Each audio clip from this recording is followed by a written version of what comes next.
They're working on it. I was going to try to hold out for the rest of the council term.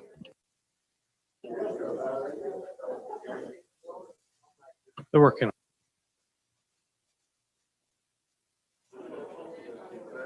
it. Oh, okay. We're good here, President.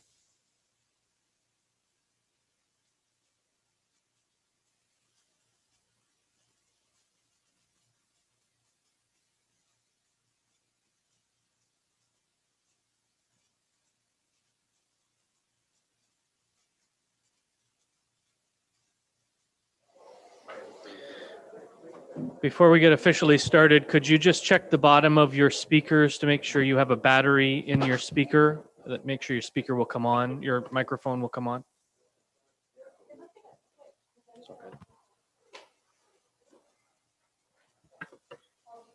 We're late.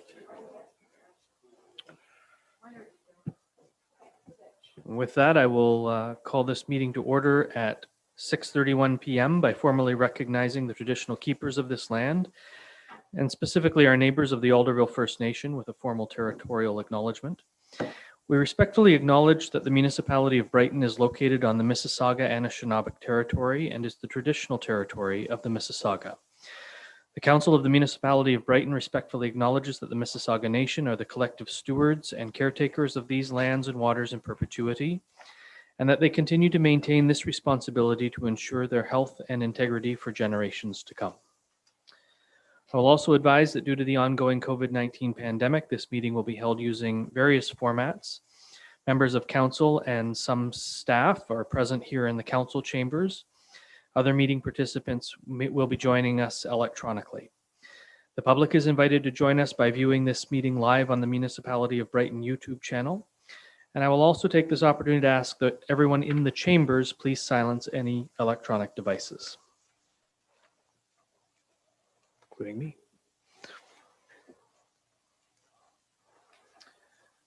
And we move to the approval of the agenda with a motion moved by Councillor Bateman, seconded by Councillor Anderson. The council approve the March 22nd, 2021 special council meeting agenda as presented. Is there any discussion? Those in favor? Any opposed? The motion's carried.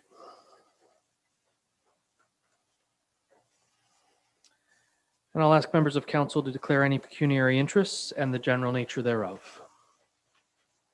There are none noted.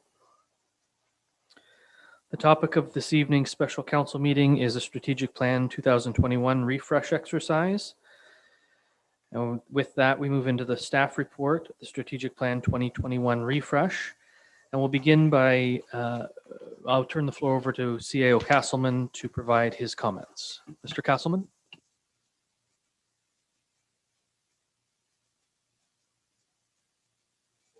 Your microphone, Bob. My comments this evening are going to be twofold. We have the staff team here, either virtually or in person, and I thought it might be helpful to review the various strategic initiatives that we have in place today and the associated goals and objectives that go along with those initiatives to give council and the group a base in which to chat about what we need to look forward to in the future. And once we've had an opportunity to do that, then we're going to pass it back to the mayor, who's going to direct traffic with respect to moving through the vision and mission and strengths and weaknesses and opportunities and threats analysis. And then we can culminate by going around the table and making some comments about where we are and perhaps where we need to refocus and turn our attention to. The intention this evening is to have a fulsome discussion. Staff are here to answer any questions that you might have. Staff and myself are going to be a bit of a tag team tonight. While I'll be directing traffic, I'll rely upon staff to give intimate knowledge with respect to any particular goal and objective that is associated with the various strategic initiatives. So I'm going to start and get underway. The first strategic initiative that I'd like to turn our mind to is with respect to the completion of statutory mandates and review and implementation of past plans. And within that strategic initiative, we have 3 goals and objectives that we've identified within the existing strategic plan. The first of which is to develop a strategic asset management policy pursuant to legislation that has been in place for some time. My understanding is that that project has been completed. It was completed last summer. I think there was a mandate to complete it plus or minus June of last year. That was brought forward by our Director of Finance for consideration and approval by Council. Feel free to jump in here anytime. The second item is with respect to updating our development charges study. We completed that again last year. It was a 5-year review. Having said that, we're turning our mind to it once again because we feel that things are changing fairly quickly within the municipality, and there's a need to update the strat plan or the development charge study once again. So that's on the agenda for later on this summer, that you'll be seeing a new revision to our development charges study. The third item is to take a look at the various assets that we have. We own a number of different facilities within the community, and I think it's incumbent upon us to do a facility condition review of all of those individual properties to understand or better understand the amount of money that needs to be spent from a capital perspective on a go-forward basis. It's all about keeping track of our assets and keeping them well maintained. So that's a project for this year. We have budgeted for the project and have recently tendered it. So it's going to get underway shortly and will be completed by likely late summer. And we'll have the results from there and present the results to council in due course. So those are the 3 goals and objectives associated with the first strategic initiative. I'm going to take a pause. If there are any questions before I go on to the next one, feel free to jump in. Questions of clarification on the first strategy, which is complete statutory mandates, review, implement past plans. Councillor LeBlanc. No? Okay. Councillor Tadman. Thank you. It isn't that one, but I've never had the pleasure of meeting Mike Fraser. Can at least see his face and maybe know what position he holds.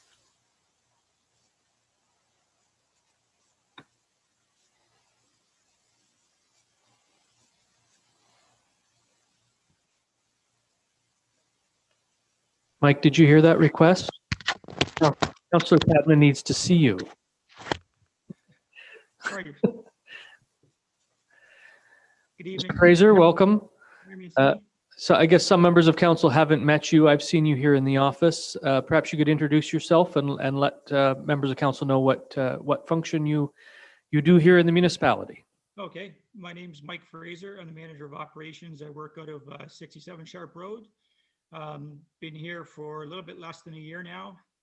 Main responsibilities involve looking after our facilities as it relates to maintenance, capital management, capital forecasting. I also support the roads department in public works and support that team as well. Basically heavily involved the last 9 or 10 months with the preparation for reopening as a result of COVID, and also looking after our facilities projects that were layovers from 2020 and into 2021. So that's basically my key roles and responsibilities, basically 2 parts as it relates, like I said, to facilities management and into the public works side of things. Thank you, Mr. Fraser, and sorry for the pop quiz. But we appreciate you joining us this evening. Thank you. So I'm going to go back to the question. Are there any questions of clarifications for Mr. Castleman on the first strategy? Councillor Rowley. Thank you, Mayor. My question has to do with the accessibility requirements in the facilities. And although we have budgeted for that in the taxes, and you said we have awarded the tender, I guess my question is, do we not have an employee that is also tasked with some of this? So is this kind of a tag team thing? If we look under the next page, page 26 of 34, we're looking at it again, prepare a facilities condition assessment report, and that is also under public works. So I'm wondering how are these two goals different? If I could have an explanation on that, please. Mr. Councilman? Sure, through you, Mr. Mayor. Quite frankly, the whole team is taking a look at our assets. So while Mr. Fraser is heading it up, there's a number of different people, whether it's Public Works or Finance or Parks and Recreation. We're all involved with respect to asset management and recording the relative state of our assets. Are the two initiatives much the same? Yes, they are. So it's reflective of the overall mandate to make sure that we're taking care of our facilities, and that's why it's been outlined in the mandate area, but it also has been outlined in the Public Works area to take care of our facilities also. So much the same. Follow up? So I'm sure that we are going to find shortfalls with the condition of some of our facilities. Will this report be finished before we start our budget season at the end of this year? I would suggest yes, and it'll form the basis of capital improvements on a go-forward basis. Thank you. Councillor Tadman? Thank you, Mayor. Councillor Bateman and I are both on the Accessibility Committee, and Tom Street has expertise in that area, so he's been a real asset. And I think now he can work with, now that I met Mike, I knew who they will be working together. So I think, you know, that'll cover some of the, and what happens at accessibility most of the time is we hear from the residents where they're having their most difficult times and challenges. And so then we bring it back to, well, Tom will bring it in the minutes and then and pass it over to whoever is involved. So the sidewalks were a major undertaking that so many people that have handicaps are really liking that. So, but there's things like the curling club that's not wheelchair accessible and would take a heck of a lot of money to do that particular place. So there is areas where it's just not accessible. Thank you. Anything further from members of council? Will the facilities report identify all the accessibility deficiencies in municipal? They will. And just to speak to Councillor Tadman's discussion on the accessibility committee, will staff be taking those deficiencies and letting the accessibility committee know about them? The answer is absolutely. And I think it would be wise that that committee is aware of them, since they are the in-house advocacy for accessibility concerns. Thank you. Okay, so on to promote wellness in the community, Mr. Castleman. Okay, as you just mentioned, Mr. Mayor, the second initiative is the promotion of wellness within the community, and within that strategic initiative are a number of different goals and objectives that have been listed for consideration by council and the community. So I'll just take a little bit of time and review them, because there's 8 or 10 of them at the end of the day. The first of which is dealing with the financing of our skateboard park. As we all know, the financing is now secure and the project has been let. And quite frankly, the project is, I'm going to say plus or minus 80% completed, with some cleanup in the spring. But Mr. Miller may want to make some further comments about that project. Very exciting. The kids are excited, the community is excited, and it's going to be a great asset to our Parks and Recreational programming. But, you know, quite frankly, there's a little bit of cleanup in the spring, whether it's sidewalks or landscaping, etc., in order to get it open. Second item is with respect to review our master plans from a Parks and Recreation standpoint, and develop a strategy for growth in recreational programming. So the focus over the course of the last couple of years has been in response to a number of different people coming towards staff and council, quite frankly, to turn our mind to the whole issue of pickleball. And we've done that. We certainly, on an interim basis, we've placed the league or new league within the arena, and also down in Gosport on some of the makeshift courts down there. And as you know, this year we've budgeted for an expansion in the Gosport area and the establishment of four courts down in that area. So we're responding to the demand. It seems to be a well-liked and well-used program, so we're going to continue to support it. So that's going to get underway later on this summer as part of the budget for 2021. The next goal and objective is with respect to a recreational trails master plan and continuing to implement the various recommendations of that trail study.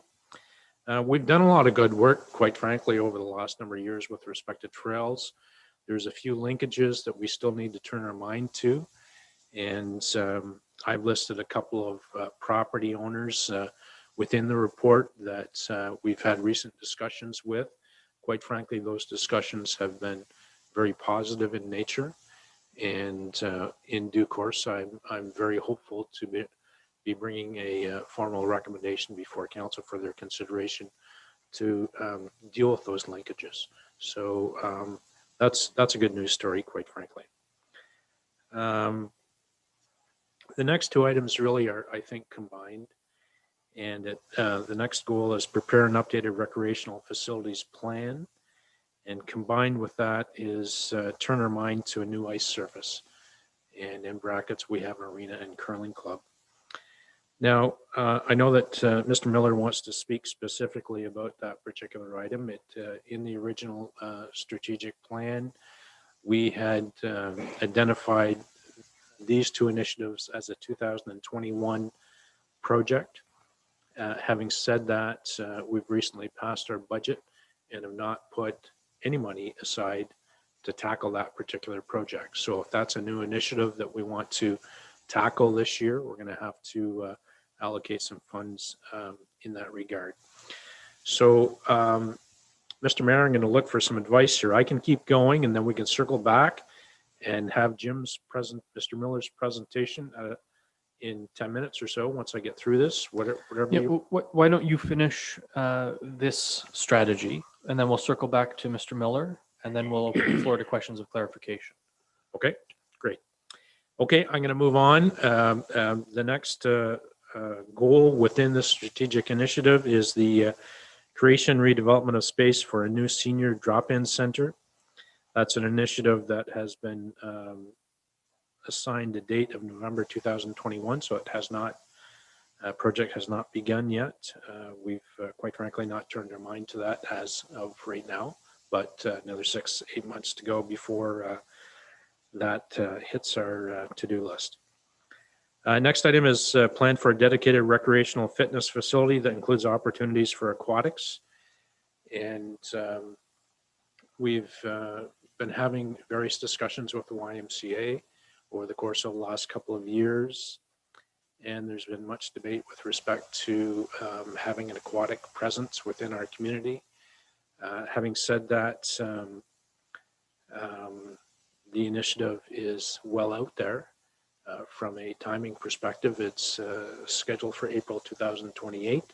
So it's within the 10-year window of the strategic plan, but it's out there a little bit. Having said that, if I'm going to turn back to Mr. Miller, if we're going to look at a recreational complex and the centralization of that complex, perhaps a partnership lies with the YMCA and the aquatics. Well, we may not build an aquatic center for the next period of time. We may want to set the stage and acquire some land in order to accommodate it. The next item is with respect to promotion of wellness initiatives for children and teens. And that's really an ongoing issue. Quite frankly, we've slated it for June of 2022, but Mr. Miller and his team is always looking at improving the facilities that we have and the programming that we have within the community. Skateboard park is a good example of that. Pickleball, while not many teens are pickleball enthusiasts, there are some youngsters who are involved. I guess the other issue is from a teen perspective, it's sort of tied in with one of the goals that we're going to attend to shortly, and that's with respect to the outdoor recreational skating facilities that we put in place this year. So in a way, it's an ongoing issue that we need to include that group in our programming and development of facilities. The next item is with respect to developing medical space to accommodate doctors and medical services. Well, we're all aware that we put an expansion on to 170 Main Street, and that's been an initiative for the last couple of years or so. And the intention was to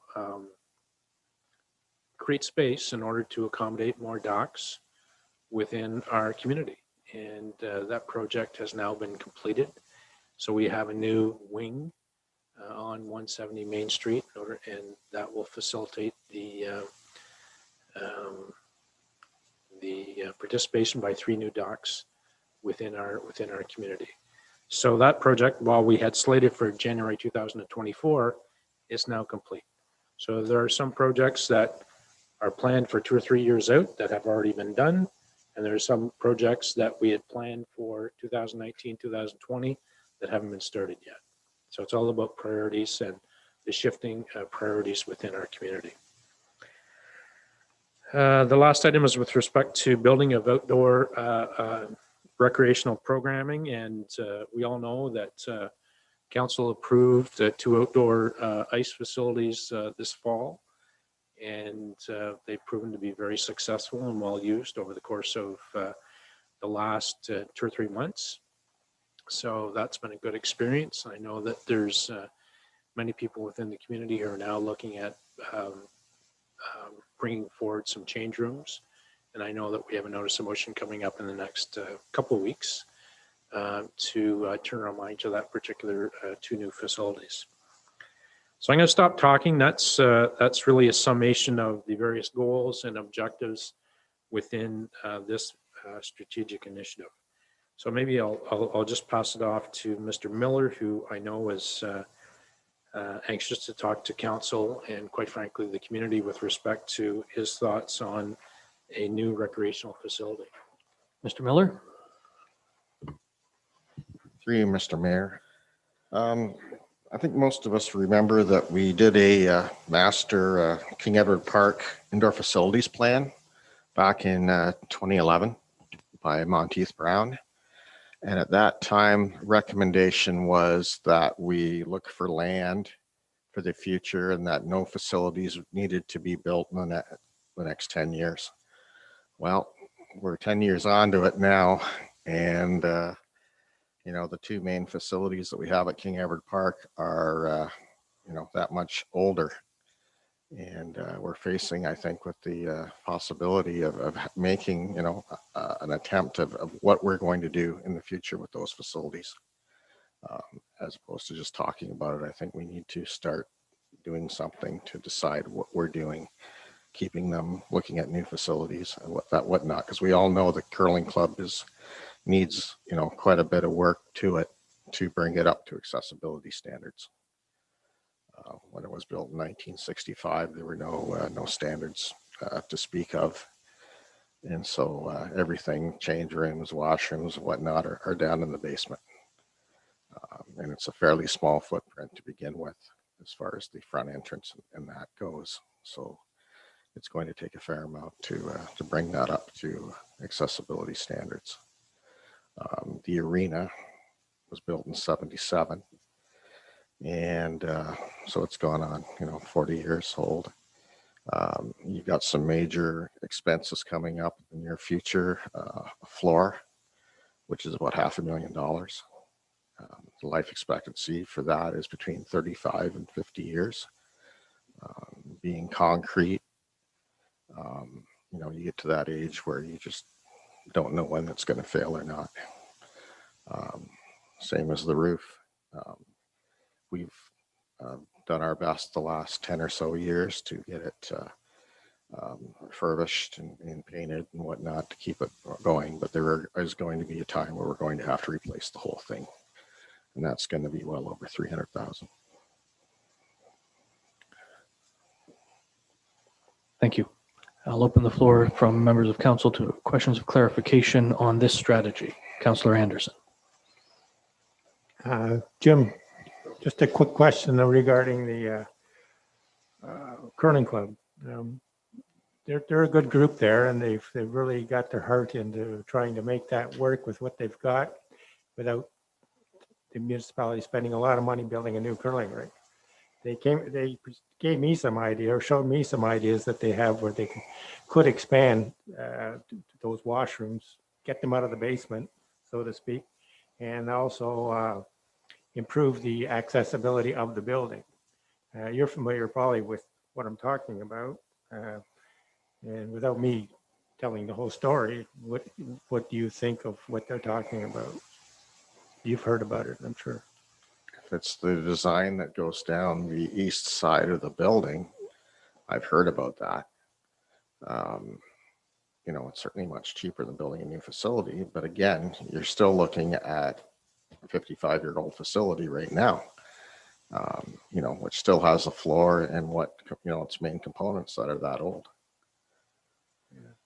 I guess a full evaluation would be required. Yeah, if you're talking about the, you know, we just did the roof. They did a great job on their renovations, and I think the equipment, from what I understand, is in fair shape. So how far out are we talking? And I had a question. Sorry, not jumping ship here. I had a question for Bob regarding the accessibility, and it was, I think, for our councillors here too.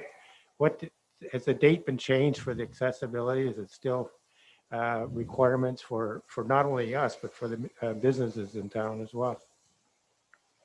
Because of COVID, did it get? That's a great question. And as you know, there's been a lot of changes with respect to mandated requirements. And we keep hearing about them each month as time goes by. Have I heard specifically that the accessibility requirements from 2025 have changed? I've not. Perhaps some of the other staff have. Certainly, Mr. Fraser, when he gets this facility report completed, it will speak to the requirements of accessibility and what the mandated legislation says and whether that's changed or not changed. So time will tell. We'll know in the next couple months. 4 years is, if it is 25, and if those requirements are right to the point, then 4 years isn't a lot of time to be talking about this. So that's what you're talking about, Jim. Is it's time now to take some action on some of these things. So you know, there's some ideas out there. We need to start compiling those ideas and see what makes sense, what doesn't make sense. And that's why we're here tonight. I understand that.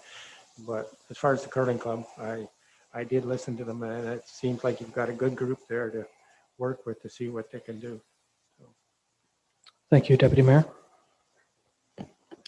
Thank you.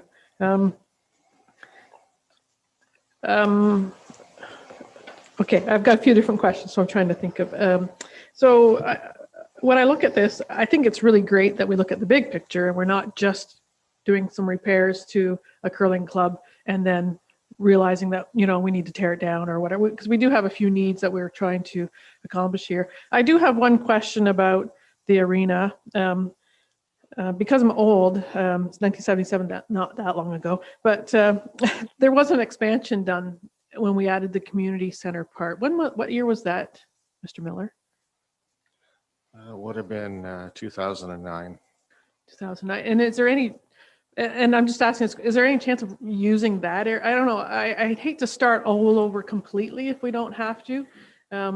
That's the newest building on that property, I guess that part. So I guess I'm just throwing that out there as something that I would love to see us be able to reuse that if possible. I don't want to tear everything down. I would sooner tear down the curling club than that section, because I think the curling club needs more work. But anyway, I'm glad we're talking about this stuff. I think people in our community don't always realize that we're doing this sort of thing. And this is the good stuff. This is the time where we talk about really what our needs are.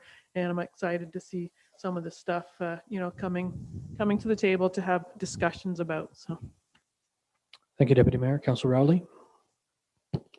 Thank you, Mayor. I guess some of my question kind of goes to the same idea, but it might have more to do with the condition assessment. I would wonder, would they include like structural engineering reports to kind of say, if just because a building's old doesn't mean it needs to be torn down, correct?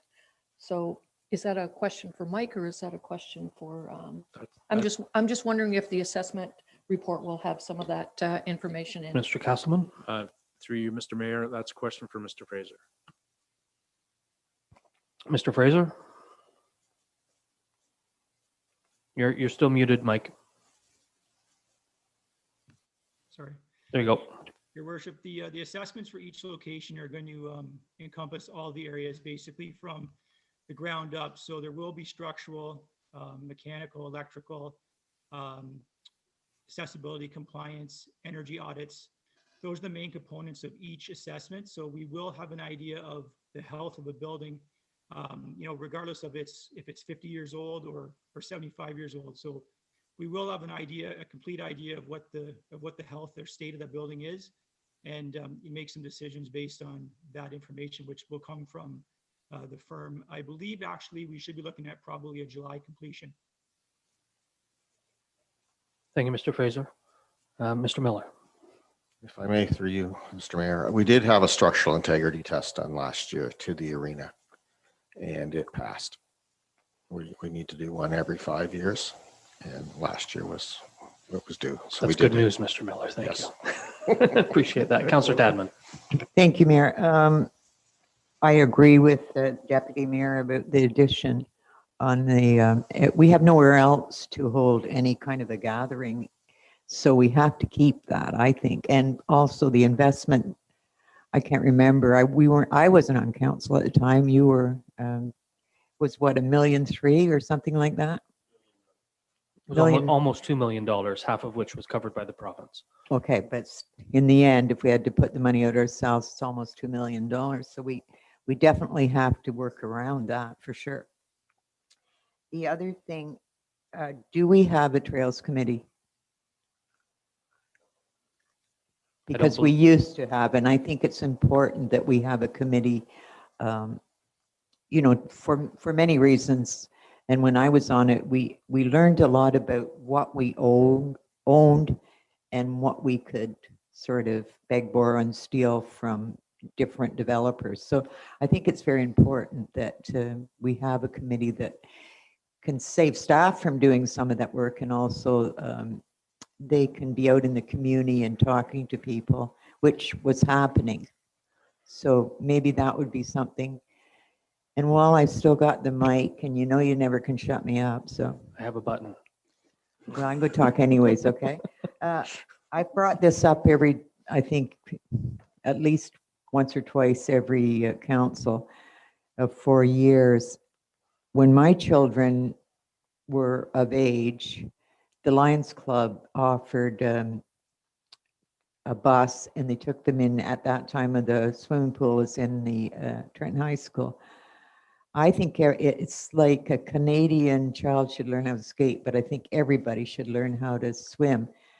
Can we somehow, I know Jim's looking down, he doesn't want that, maybe it's something, but can we get that interest out to, say, the Rotary and other clubs, that maybe we could do that program again? Because I know there's children that I know that don't know how to swim, and they go to friends' pools and they're embarrassed. And I really think that that is something that we should work towards. I believe swimming is now part of the educational curriculum, and the schools bus the children to the YMCA in Trenton. I don't know of it in Brighton. Maybe at Spring Valley, but I don't know about Brighton's. Well, I've never heard that. it's a part of the provincial curriculum, so every school will be mandated to do it. Now, it would be made easier if we had a pool here in Brighton, but that's another story. That's a lot of money. You bet it is. I'm going to go to Councillor LeBlanc. Through your chair for the CAO fund, Mr. Miller. At this new facility, I think, in the finance officer, I think we still have a debt on the past loan. I think we just renewed it again in the last budget. And I agree that we should have a place to meet. But when I look at this new facility and I looked at it, did you look at squash or racquetball that could be added in for wellness of the community? When you looked at this, I look at it like talking with Councillor Bateman and Councillor Tadman. What about a single court, single net basketball net for more of the teams, putting one strategically at Carrington, one by the Y and one by the arena, so that some of the kids could go play basketball like you see in the cities and different places, just with one net, so they wouldn't be bouncing their balls in the streets and on their parking lots, and they'd be able to go there and have scrub teams. And that's also for wellness of the teens and get them to do something. I didn't see this here. I wonder if you looked at those items. And I agree with the 4 pickleball courts for basically so you can hold tournaments, and I hope we get them started by the spring and get them built for this year for wellness of the city. That's one question. Are we just talking about the arena right now? We're talking about anything under Okay. promote wellness in the community. The other thing that's wellness in the community that I was looking at, a lot of the residents have approached me, and all this before this meeting place is for the doctor's residence, where the doctors are. We were doing blood work for a period of time, and for CAO, I was wondering if the doctor recruitments and stuff, because instead of going to Trenton in long lineups with COVID, if there was a thing that they could do, they were looking for 2 or 3 days a week where they could go have their blood taken with their doctors here in Brighton at the doctor's facility. I don't know if they're doing it now or they are. Yeah, some are, but some aren't. And I believe Life Labs is open again at the Pharmasave. I don't know the pharmacy in off of Prince Edward Street. They're doing it there. I believe they are. Well, thank you very much. But, I can pass that on to the residents. I think it's by appointment only under the COVID protocols, but it's being done. Will it be on a regular basis after COVID? Let's say I- years or whenever this ends. Private lab, private pharmacy. So I can't tell you for sure, but Okay. I know that the pharmacist and the owner of that pharmacy are dedicated to wellness in the community. And the one thing that he brought here first early days was a Life Labs opportunity. So Well, that's good to know Yeah. because I won't be going to Trenton now for my sugar test. there you go. I'll get it Can done I, in can I Trenton. speak to that? You for- may. As far as the convenience of that goes, just having an experience with that today. They're very helpful. My husband requires blood work. We usually have to go to Coburg. Usually takes 2 or 3 weeks. I should say that when I phoned the Pharmasave, the gentleman who answered the phone is getting blood work done this week. They've got Nice. make arrangements. It was as convenient as anywhere. Easy done. Easy done. Thank you. No. And just to speak to Councillor LeBlanc's indoor courts, I'll just say indoor courts, whether it's basketball or squash or what have No, you. Not basketball indoor, but outdoor. You know what I mean, your Yes. your court concept. I would suggest that under the item plan for a dedicated recreational fitness facility, that would be included in that. So that would be the partnership with the YMCA that we keep talking about, but haven't been able to get our feet on the ground with. But Mr. Miller, you had your hand up.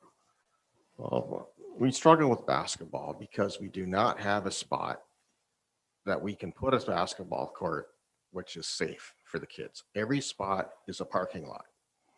And all it is just, it's a potential for, something to happen or, the parking lots get used at various times. And especially when it's light, and that's when the kids want to play. So that's the problem at King Edward Park. It's especially in the summer. That it's used all the time.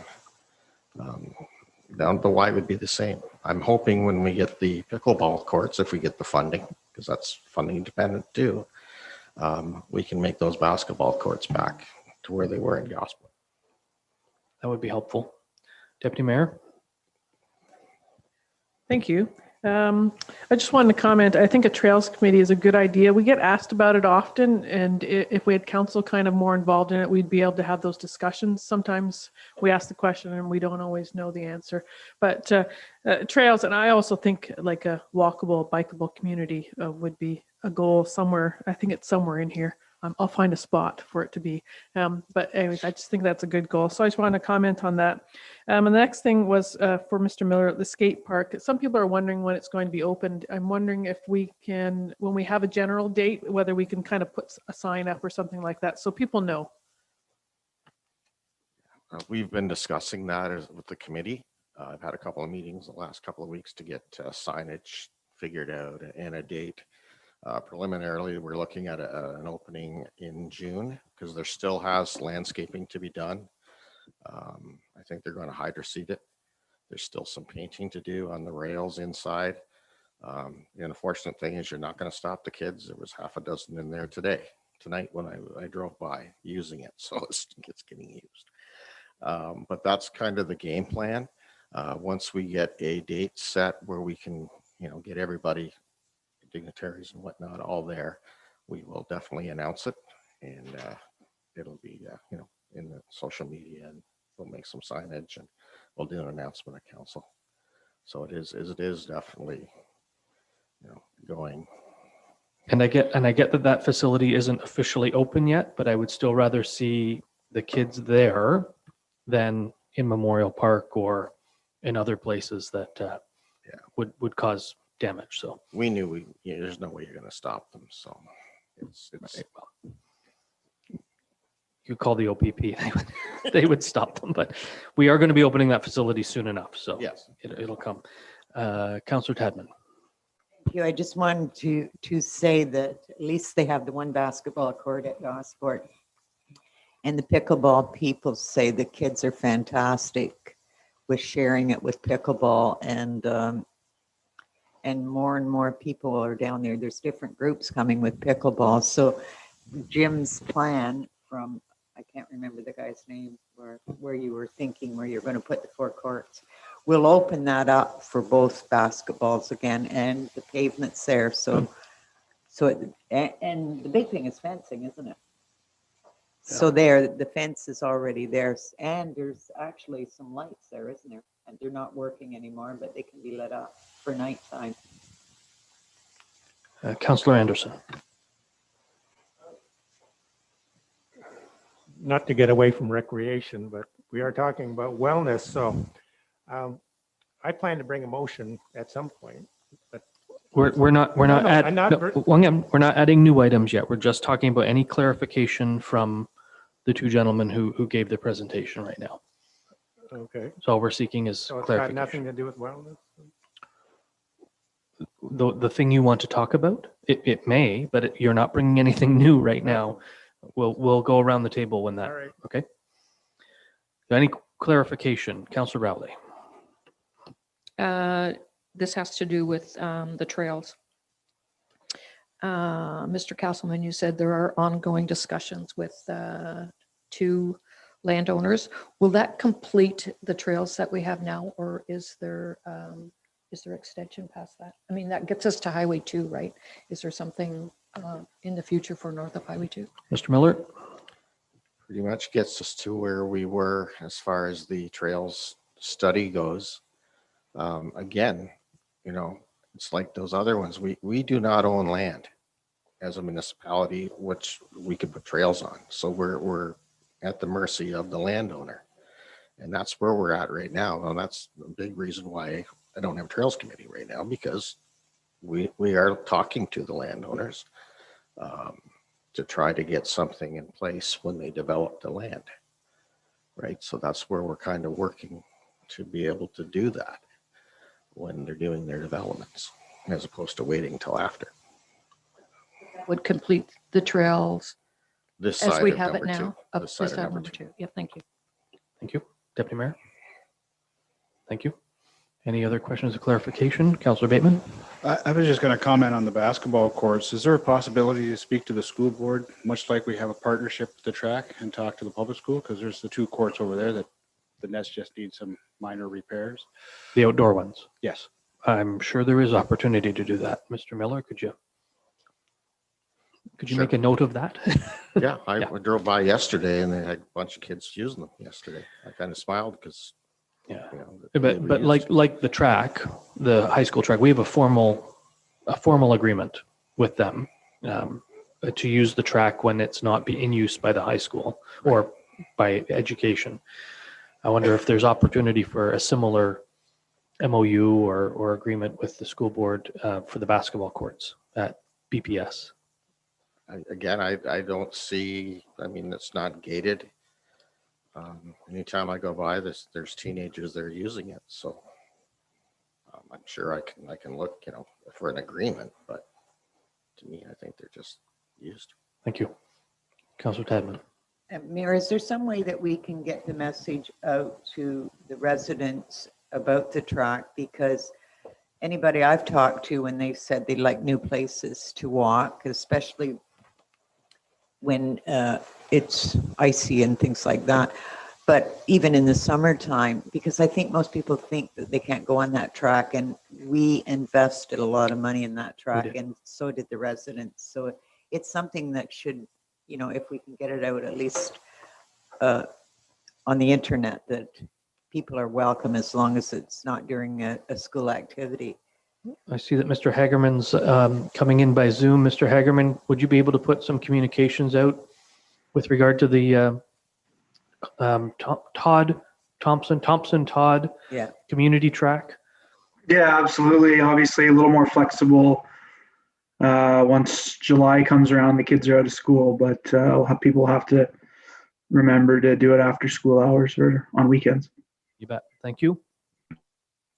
Any other? Go ahead, Councillor Rowley. I do have another question, and you can mute me if it's inappropriate. Done. In the, thanks. In the 2019 budget, there was talk, and it just kind of came up when we talked about school partnerships, that there was maybe an opportunity to partner or to at least research partnering with Smithfield Public School as far as green space and parkland and opportunity for kids to have playground equipment there. Like I said, I know we talked about that, not in this year's budget, but in the budget previous. I believe Mr. Castleman was going to maybe reach out to the school board, the principal, whoever you need to reach out to. I wonder if that's been done, if or if not, or is there still opportunity to do that? Mr. Castleman. To you, Mr. Mayor, there's always opportunity for partnership. Do we recall reaching out to Smithfield in that regard? No, not off the top of my head, but as I said, there's always room for partnerships on a go-forward basis. Thank you. Any other questions of clarification? All right, Mr. Castleman, we're going to move on to be a responsible municipal team. Okay, the third strategic initiative, as the mayor's just alluded to, is be a responsible municipal team. There's a number of different goals that have been identified within that strategic initiative, and I'll just go through them fairly quickly because many of them have been dealt with over the course of the last year or so. The first item is with respect to the annual budget process. Council asked staff to turn their mind to reviewing the policy and bringing forward the budget process earlier in the year to facilitate tendering early in the spring and trying to get better prices. So we did that last June or so. We reviewed the policy, brought some recommendations in front of council. Council adopted those recommendations, and in turn, we had a capital budget that was approved plus or minus the 1st of November, and the operating budget was approved. My recollection is sometime late January, early February. So the process has been reviewed. It's been brought forward in the year, and in my view, it's been a successful change. And so we'll continue to monitor it and tweak it on a go-forward basis. So to a large extent, that project has been completed. The second and third item is starting to deal with long-term approaches. We've reviewed the budget process and we're trying to put in place some long-term plans in order to facilitate our decision-making. Long-term plans includes 5-year operating plan and a 10-year capital plan. Certainly we've done that in previous municipalities and happy to bring that forward. Are we quite there yet? No. Is it something that is achievable? Absolutely. So it's still on the list, and we'll try and bring those initiatives forward for council's consideration in due course. The fourth item is with respect to the strategic plan. Well, obviously we have one, and we're going through an exercise of refresh this evening. Filling key staff positions. Boy, we have a lot of new people here in the last couple of years, and I've listed many of them since December of 2019, and probably listed 10, 12 different positions that we've filled. As you recall, I completed an organizational review, phase 1, back in the summer of, or late summer of 2019, identified a number of different positions. All have been filled with the exception of one, which is an administrative position within this building. Happy to say that we now have a manager of approvals that has signed on and will be starting on April the 19th of this year. So that's a long-standing vacancy that we've had, and finally have filled that. So certainly a number of different positions, key positions have been filled. I've spoken to council about getting on with the second phase of the organizational review beginning in the second quarter of this year, and that will involve the finance department, the Parks and Recreation department, and the fire department. So in due course, I'll turn my mind to that and bring forward some recommendations for your consideration. Hold a number of different team building sessions. Well, you've see the list of sessions that have been held for senior staff and council over the course of the last 18 months or so. And we have quite a list of those. I'm not going to go over the list, but we have gone through a number of different team building sessions. Again, creation of position stayed with strategic and legislative pressures. Again, you've got a list of all the different positions that have been filled. Next item is dealing with prepare facilities condition report. Well, that's a duplicate of a previous initiative identified earlier on. And the last thing is, last goal is updating the asset management plan. We've put in place the asset management policy, and we're going through an exercise, or staff are going through an exercise starting this spring in updating our asset management plan. And we're knee deep into it right now. We hope to have it completed by late summer. And again, it's a tool for all of us to use to assist us in decision making on a go forward basis. So it's a key component for us from a financial perspective and decision making perspective. So it's underway, and hopefully will be completed by the end of summer. Thank you, Mr. Castleman. So questions of clarification, Councillor Rowley. Thank you, Mayor. Before you go, I just want, for the sake of the public, the manager of approvals position that you spoke of that's now been filled was being called the senior planner position in the strat plan. So there are people who may not be aware of some conversations that have happened in the background to create a new position that's just a replacement of an existing position that was on the org review. Councillor Rowley. Thank you. I just want to ask a little bit about the operational plan and the 10-year capital plan. They are not finished, according to this, incomplete. I'm wondering if, once again, if these will be complete by the time we deal with a budget. Mr. Castleman. Through you, Mr. Mayor, that's a good question. And those are two documents that you don't do overnight, quite frankly. And what's going to filter into those two documents is certainly the asset management plan that we have, the facility review that we have. So they all tie in together, and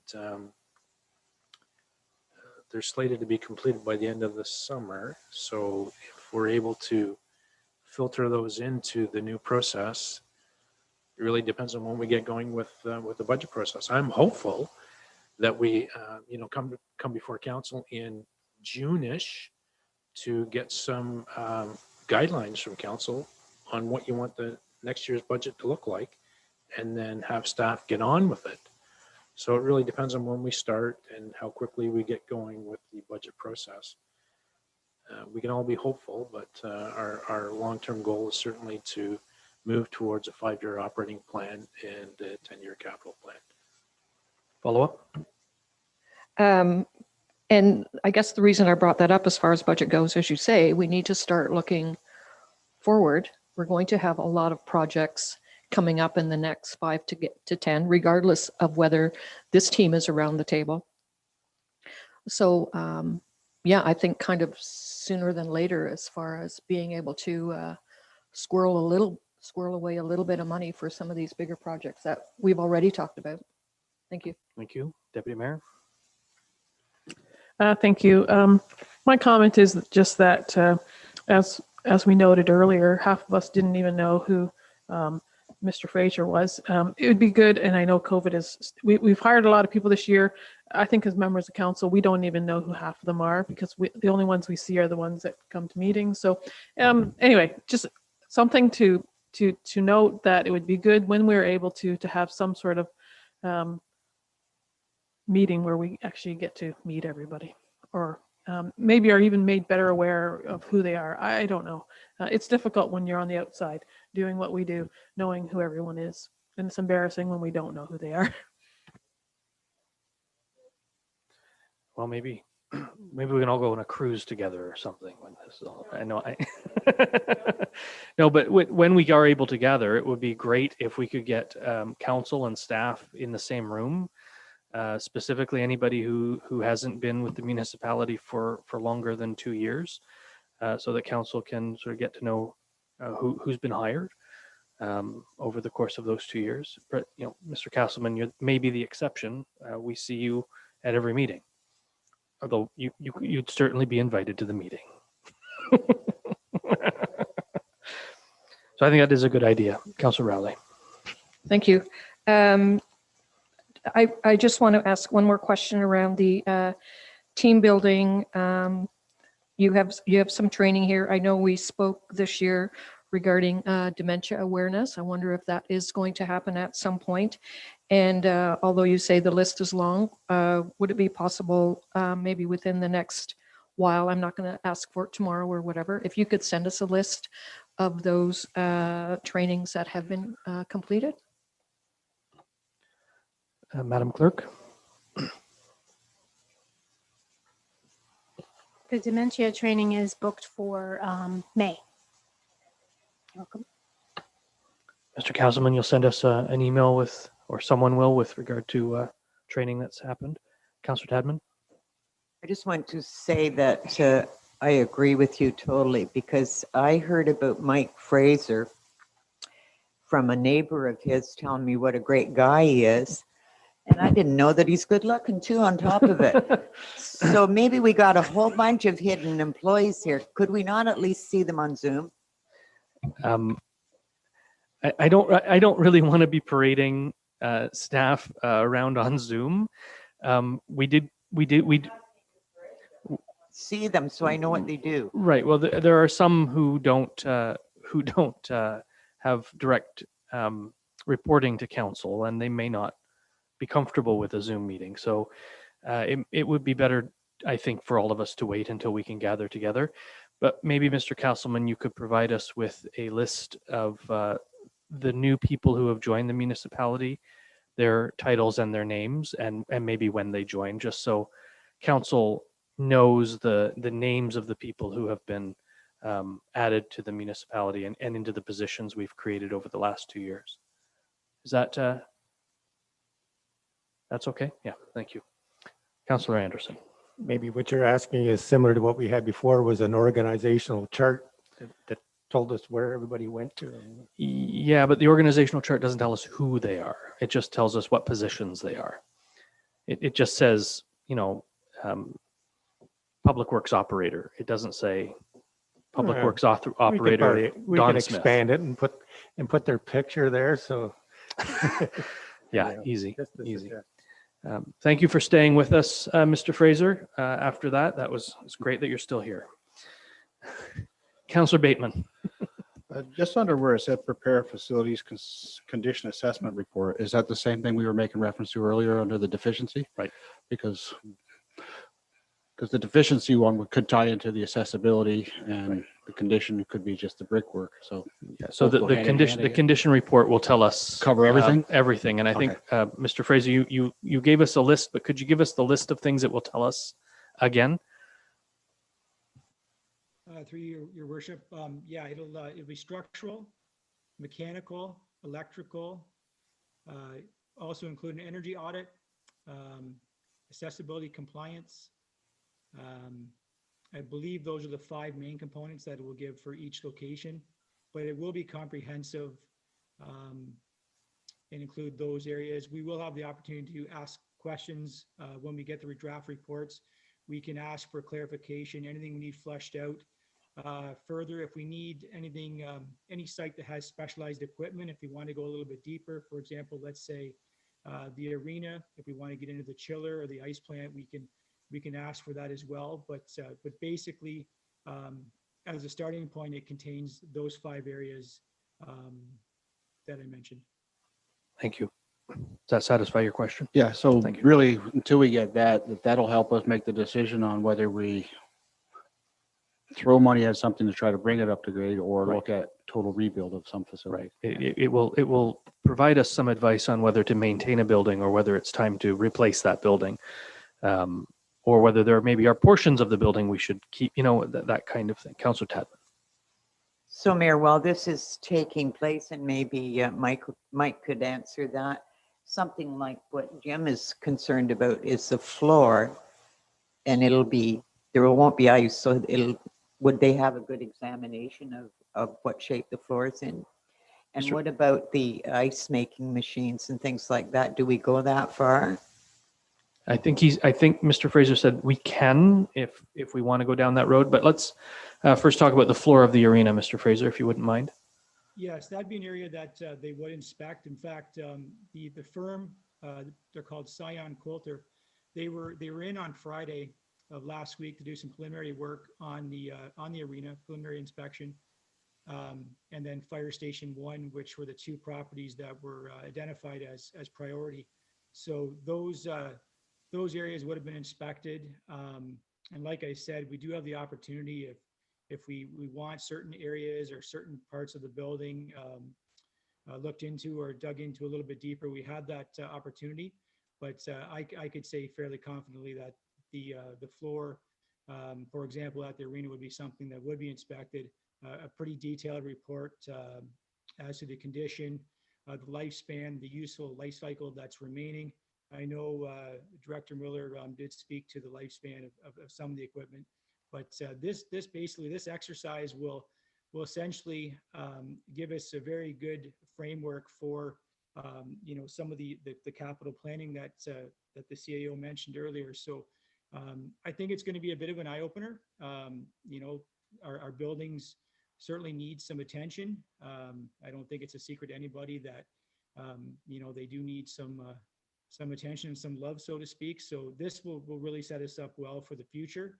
I think it's going to be a bit of an eye opener, but it's going to provide us with some really good insight as to the current health of our buildings, our sites, and what we need to do now and 5, 10 years, 15, 25 years down the road, if we choose to do that. So that's the goal of the exercise. And, we're excited to get that kicked off on Friday, and looking forward to the results of that.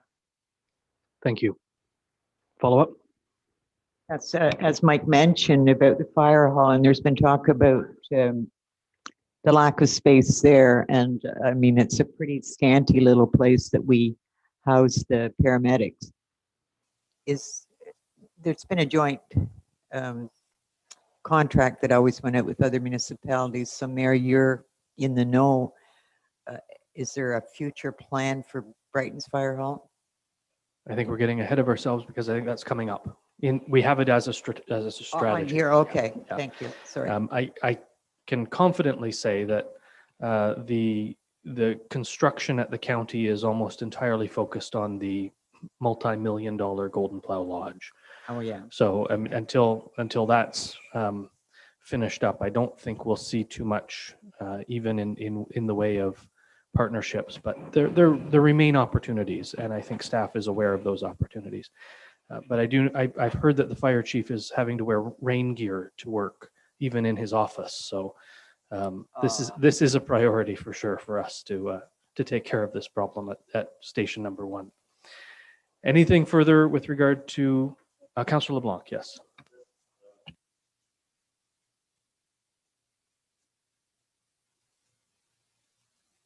When the chillers first came in, they weren't efficient. And in 1994, I redesigned them to make them more efficient. And Jerry Davison did them. I was tasked by the town. I remember that now. When they did the study, did they use a NACE certified person to do the methodology of the arena and where they're mounted to all the concrete?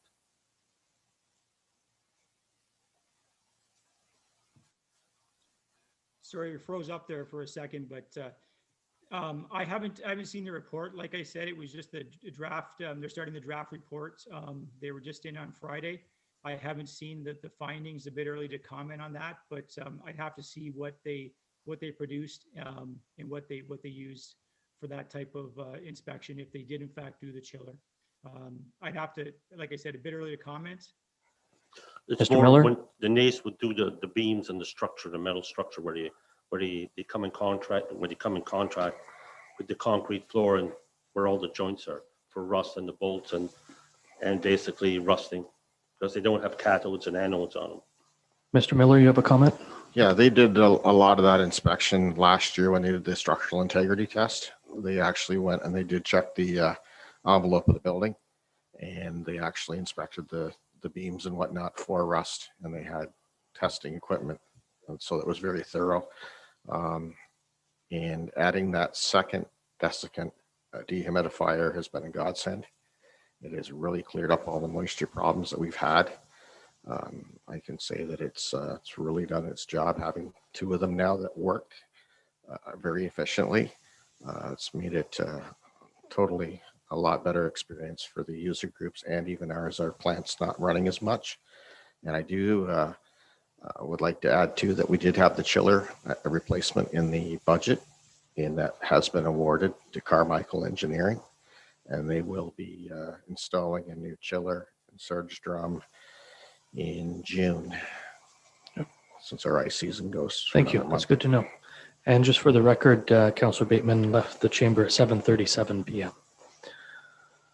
Councillor LeBlanc. One question through for the CAO. With the hiring of all the new staff, and basically there was a complement of staff missing during the past council, how much more efficient has staff become in getting the projects out and getting the work done with all the new staff that's been hired? Is there a percentage of efficiency that you've seen? Through you, Mr. Mayor. I would suggest that there's been a tremendous change in the level of service that staff are able to provide. And quite frankly, over the course of the last couple of years, we've been very fortunate in selection of some well-qualified staff members that know what they're doing, have 10 or 15 years experience. And quite frankly, it's made a big difference. And we are now, in my view, meeting the vast majority of our mandates from a legislative and compliance standpoint. So am I feeling comfortable as the team leader? You bet. So very excited to have 8-10 key positions being filled by knowledgeable staff members that have a strong work ethic. Thank you. And for the record, Councillor Bateman has returned to the chamber at 7:39 p.m. Anything further for clarification on this strategic item? So moving on to develop a robust economic development and tourism framework, Mr. Castleman.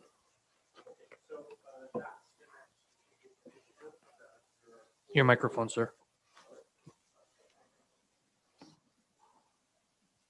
That is the next strategic initiative, develop a robust economic development and tourism framework. There are 4 goals associated with this strategic initiative. The first of which, I'm going to go a little bit backwards. I'm going to go to the bottom of the page because it's a project that is not completed. What the community and council has asked staff to turn their mind to is developing a community improvement plan to deal with a handful of brownfield sites within our community. And I've assured council that staff will turn their mind to it this year and bring forward an appropriate policy in-house. I think we have 2 or 3 staff members that have pretty good experience with respect to developing the necessary policy. So in due course, that will be coming forward for your consideration in the not too distant future. Hasn't been completed yet, no. But from me to you, it'll be something done later on this year. Again, moving from the bottom to the top, there's a desire to create an economic development committee, economic development and tourism committee, and develop some terms of reference and get that up and running. That committee has been established and they have been meeting over the course of the last number of months. Good group, excited to have that mandate, and I'm certainly looking for big things coming out of that committee. The next thing is, and I'm going to flip to the top and talk a little bit about partnerships. We have a number of different partnerships. Again, through the budget process, we have a number of different partners who are coming to us and asking for funds and partnerships on a go-forward basis, whether that's the county economic development team, whether that's the DBIA, the chamber,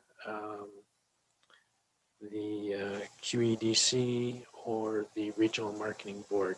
There's a number of partnerships that we've listed. Some exciting stuff going on behind the scenes with respect to those various partnerships, and have been some success stories, absolutely.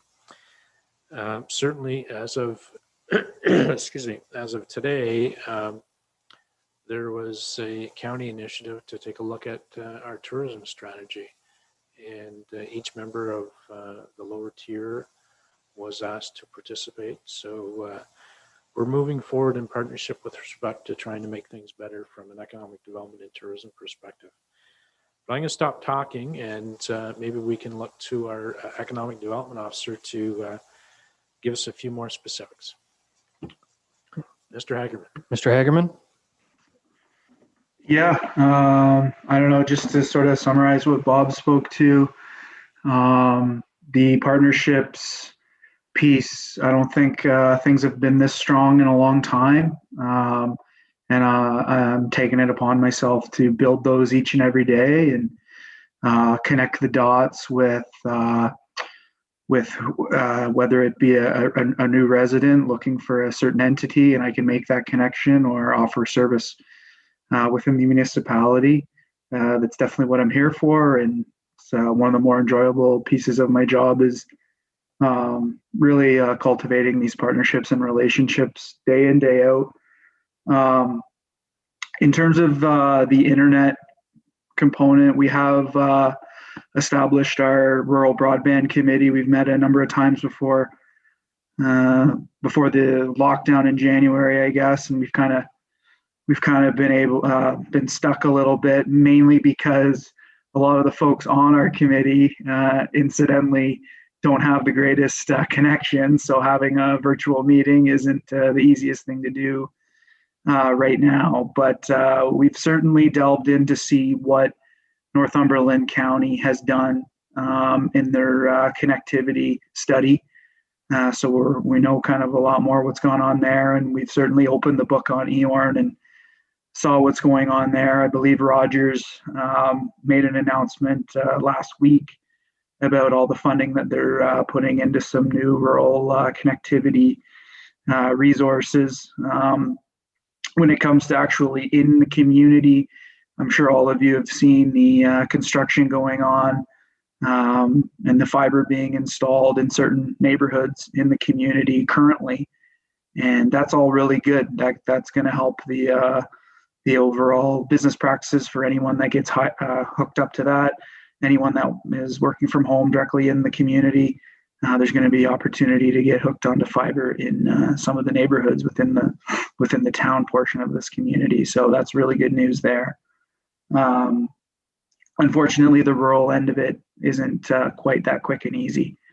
Yeah, and Bob mentioned our economic development committee, really enthusiastic group. I think the main thing, Councillor Anderson and Rowley as my reps, the main thing, I think that's come out of that we've learned in the last 3-4 months is the information share. And having chamber there, having DBIA involved every meeting, and then bringing in a partner or a local stakeholder every meeting and doing a 10-15 minute presentation on what they do in Brighton and what their organization does overall has gone a long way in opening up discussion, asking questions, and again, making those connections and how it can fit better into Brighton in a specific project even. And the brownfield plan is we've thrown together some ideas on some different policies, and I've met with Mr. Walsh and Miss Whitfield about some things that relate more in the planning and finance end of things. And it's going to be, I'm going to need those two departments on board with this. It's a lot of moving parts when we're talking about incentives financially and writing policy from a planning perspective. But certainly, to echo Bob, that's something we're going to move forward on throughout 2021 and have show something to council here in the next couple months. Thank you, Mr. Hager. I will open the floor to questions of clarification. I just want to quickly circle back to the advocate for and seek opportunities to help provide stable, reliable, affordable internet service. If nothing else, our rural broadband committee showed us exactly why we need to do this. It's a committee that was formed to help create these incentives and these opportunities. The pandemic hit, everybody had to go online, and the one committee, well, there's a couple committees, both in the rural area, that can't meet because they don't have stable, reliable internet. And our friends at the Eastern Ontario Regional Network can pour money into and give money away to, invest with our friends at Rogers all day long to fill the cell gap concerns, which is what that project is. It doesn't help our residents who want to work from home. It does create safety issues. It does fill those gaps, and they're important to do as well. But EORN has not fulfilled that portion of their mandate to help people in our rural areas of Eastern Ontario with stable, reliable internet. So there is some work being done at the county. We continue to do work here in Brighton through our rural broadband committee when it can meet, and I am hopeful that we will see this tree bear fruit. I believe it will happen within the next few years, but there's a lot of work and a lot of investment to be done in the meantime. So questions of clarification from members of council. Councillor Rowley. Thank you. Excuse me. Thank you, Mayor. As far as internet goes, it'll be nice if even the urban areas, sometimes we have a lot of drop zones here too. I've experienced that as well going through some of these Zoom meetings. I just have one question regarding the community improvement plan, and Mr. Hagerman, Mr. Walsh, pleased to be sitting with you to get this organized. Mr. Castleman, are you going to be, I believe when we talked about this, you said you also had experience in this. So are you, not that our two gentlemen don't, but are you also there kind of steering that ship to get that complete? Thanks. Quick answer is you bet. We all work as a team. I've completed community improvement plans and brownfield programs in a couple different municipalities, and happy to work with the rest of the team to get one here. Thank you. Any other questions from members of council? Councillor Bateman.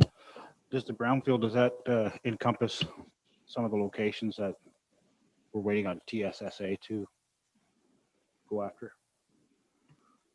Mr. Councilman.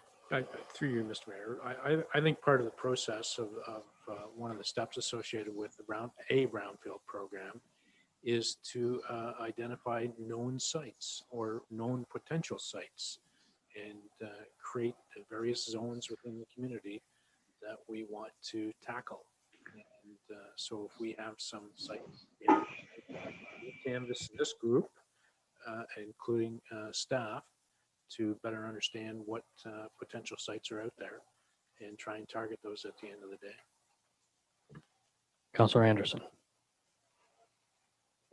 Follow up on that question. I think the idea is also to promote those areas or those sites to future investors, developers, whatever name you want to put them, and offer them a fair deal to come and obviously clean it up, but and put something that is of value on that property. So I think it's very important. I think you also mentioned though a while back that we would maybe have this by the spring, this information or this package. And I'm not saying that you haven't had time to do it or that you had time to do it, but you said the fall, and then economic development said in shortly. So I just wonder if we would have at least one property that we could focus on in the near future.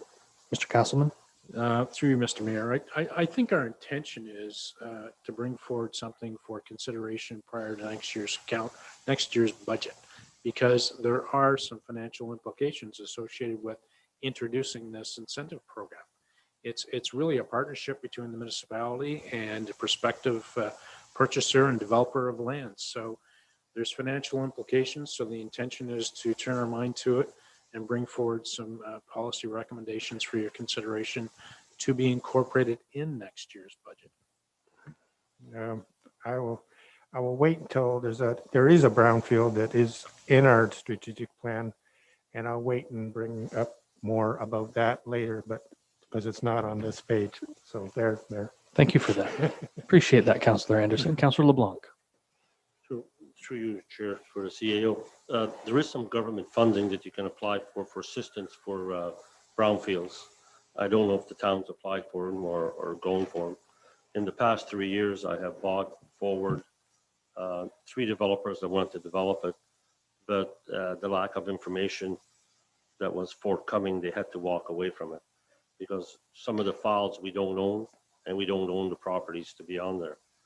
And those are some of the things. And as a town, we have to work with the government because there is some incentive programs that the developer can get to do that makes it very interesting, especially one just south of the tracks. And there's a couple of them north of the 401 that are there. That are brownfields, also been there for years, where the tanks are still in the ground. That could be developed and be potential for developers because they're right on major access routes, and they are zoned commercial. But you also got to have the paperwork, because I work with a lot of developers around that do brownfields. I've probably done over 200 of them for development over the last 15 years. So I understand the process really well. But you got to be able to get the information, and the town hasn't accepted that yet because it goes with a liability and a train. So I understand that. May I answer to Councillor LeBlanc? Right after I remind him it's the municipality of Brighton. Councillor Rowley. Thank you, sir. Hence the reason for getting a community improvement plan in place, so that we have options for those investors who want to come here and develop some of these brownfield. And to Councillor LeBlanc's point, I think there are some incentives that the province does from time to time offer, and I'm hopeful that staff is looking for those and aware of those. So thank you both. Councillor Tadman. Well, we've been talking about one particular property for 20 years. Yeah, probably more than like 40 years in one way or the other. Is it true still that the difference between how, and maybe you know this, Councillor LeBlanc, what a municipality such as ours would have to do to remediate a brownfield compared to a developer coming in? Because my understanding always was that there's stricter rules. Am I correct in that?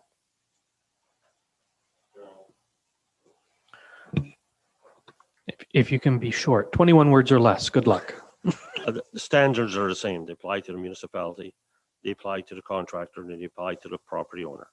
And they also apply to the remediation contractor as hire of choice when it's done. And the rules are all the same. This particular property, as soon as you would put water and sewer on it, which it doesn't have now, the rules would totally change. And during Jim Phillips, when he was here, the engineer, he deemed that the pot of the water underneath the town, the municipality of Brighton, underneath the built-up area was non-potable, which changed a whole different type of cleanup criteria required.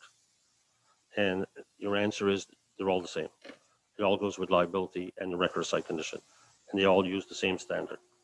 It all goes with depth, type of soil, and if it's fracturing the contaminant they have. But the testing is all the same.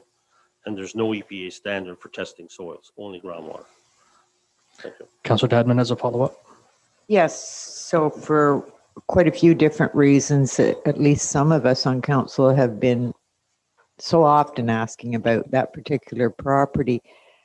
Is it wise then to set that property as a priority, because we know all the problems with that property, and can't we move forward to offer it? Because it sits there forever. It's right in town. It could be used for many things. You know, every 4 years we talk about this property and then we don't do anything about it. So can we get to the point this year at least of coming to that point where we can offer it to developers? I think that's what the CIP does. The Community Improvement Plan does exactly that. It provides incentive for a developer to take on the property and do what needs to be done to be able to develop the property. Okay. Without putting a significant liability on the taxpayer if we were to take ownership, for example, of that property. Well, I don't think we want to do that, do we? Well, we've had that discussion over and over again. Councillor LeBlanc. Through you, Chair, to answer Councillor Bateman, Councillor Tadman's question. The property on a scale of 1 to 10 on the gross safe contamination is a 1. It's very minor. It's just the type of contamination that hasn't been addressed from the start. It's very easily cleaned up. In less than 3 to 5 months, it will be totally done. Because I've read the reports, I understand it very well. Thank you. Thank you. And I wrote most of the reports. Well, good for you. That's great. Anything further for members of council for clarification? So we're going to move on. We're going to move on to build a workable and livable community. Mr. Castleman. Okay, as mentioned, that's the next strategic initiative that we have before us. There are a number of goals associated with that strategic initiative, the first of which is turning our mind to some heritage initiatives and heritage properties. And we all know that we had put in place some initiatives and some interest in Memory Junction and the Hops Kiln project, both of which have been recently sold. And while we've had some discussions with the new owners, those projects are not achievable at this stage, given that we don't own it. We also have had some discussions with the Digital Archives Committee, and I think Mrs. Woodfield had brought forward some recommendations in that regard not so long ago. And with respect to, I think, moving away from a formalized committee of council to their own entity. So that was a recommendation that was brought forward for your consideration a little while ago, a 3 months ago. We got different planning exercises that we've turned our mind to over the course of the last couple of years. You know, updating our official plan and updating our comprehensive zoning bylaw. Those are initiatives that we took on in 2019. Those projects have been completed. Within the update to our OP and also to our zoning bylaw, we turned our mind to a number of different policies, including affordable housing. We've often talked about enhancing the transportation system within our community. And while we do not have a formalized bus system within the community, we certainly have assisted transportation within the community that services it fairly well. We've extended that to allow people to go up to the farmers market in Codrington over the course of the last year or so. We've also turned our mind to some charging stations to facilitate the arrival of hybrid vehicles or electric vehicles. Also turned our mind to downtown and traffic flow, and it's important from a transportation perspective that we have proper movement of both vehicles and pedestrians within our downtown core. We've completed a number of different projects in the last little bit. We've updated our traffic light synchronization over the course of the last year or so. And I think that's helped, quite frankly, from my perspective. I've been through it every day, and I'm seeing a better flow and maybe a safer flow of pedestrians. We also have completed a significant improvement to the sidewalks in the downtown core, which allows for enhanced walking and traveling along those fairways. And we've turned our mind to Casey Lane and improvements to Casey Lane not so long ago. And we now have a commitment to enhance the level of service along Casey Lane and to a number of different improvements that have been approved in the 2021 budget. The next goal is really to turn our mind to the Max property on the corner, or what I'll refer to as the old Max property on the corner of Prince Edward and Elizabeth. And it's a vacant chunk of land that has sat in place for some time. I know that Mr. Miller had approached the previous owner not so long ago and was looking for a lease in order to utilize that property while the developer was giving consideration to his development plans. And we got so far in the exercise, and the developer had indicated that he had someone who was interested in buying it. So any discussions with the community fell off the table at that time. So you know what? If it gets developed, that's great. But if it doesn't, we'll circle back and talk to the owners and see if a partnership might be in the future for us. The identification of natural heritage assets. Digital Archives Committee is doing a great job in that regard. It's an initiative that we've set out to October 2022. So it's not something that we've terribly turned our mind to at this early spot. And the last item is with respect to advocating for rail service and stop. And again, that's an outlying goal, which is dated for June of 2025.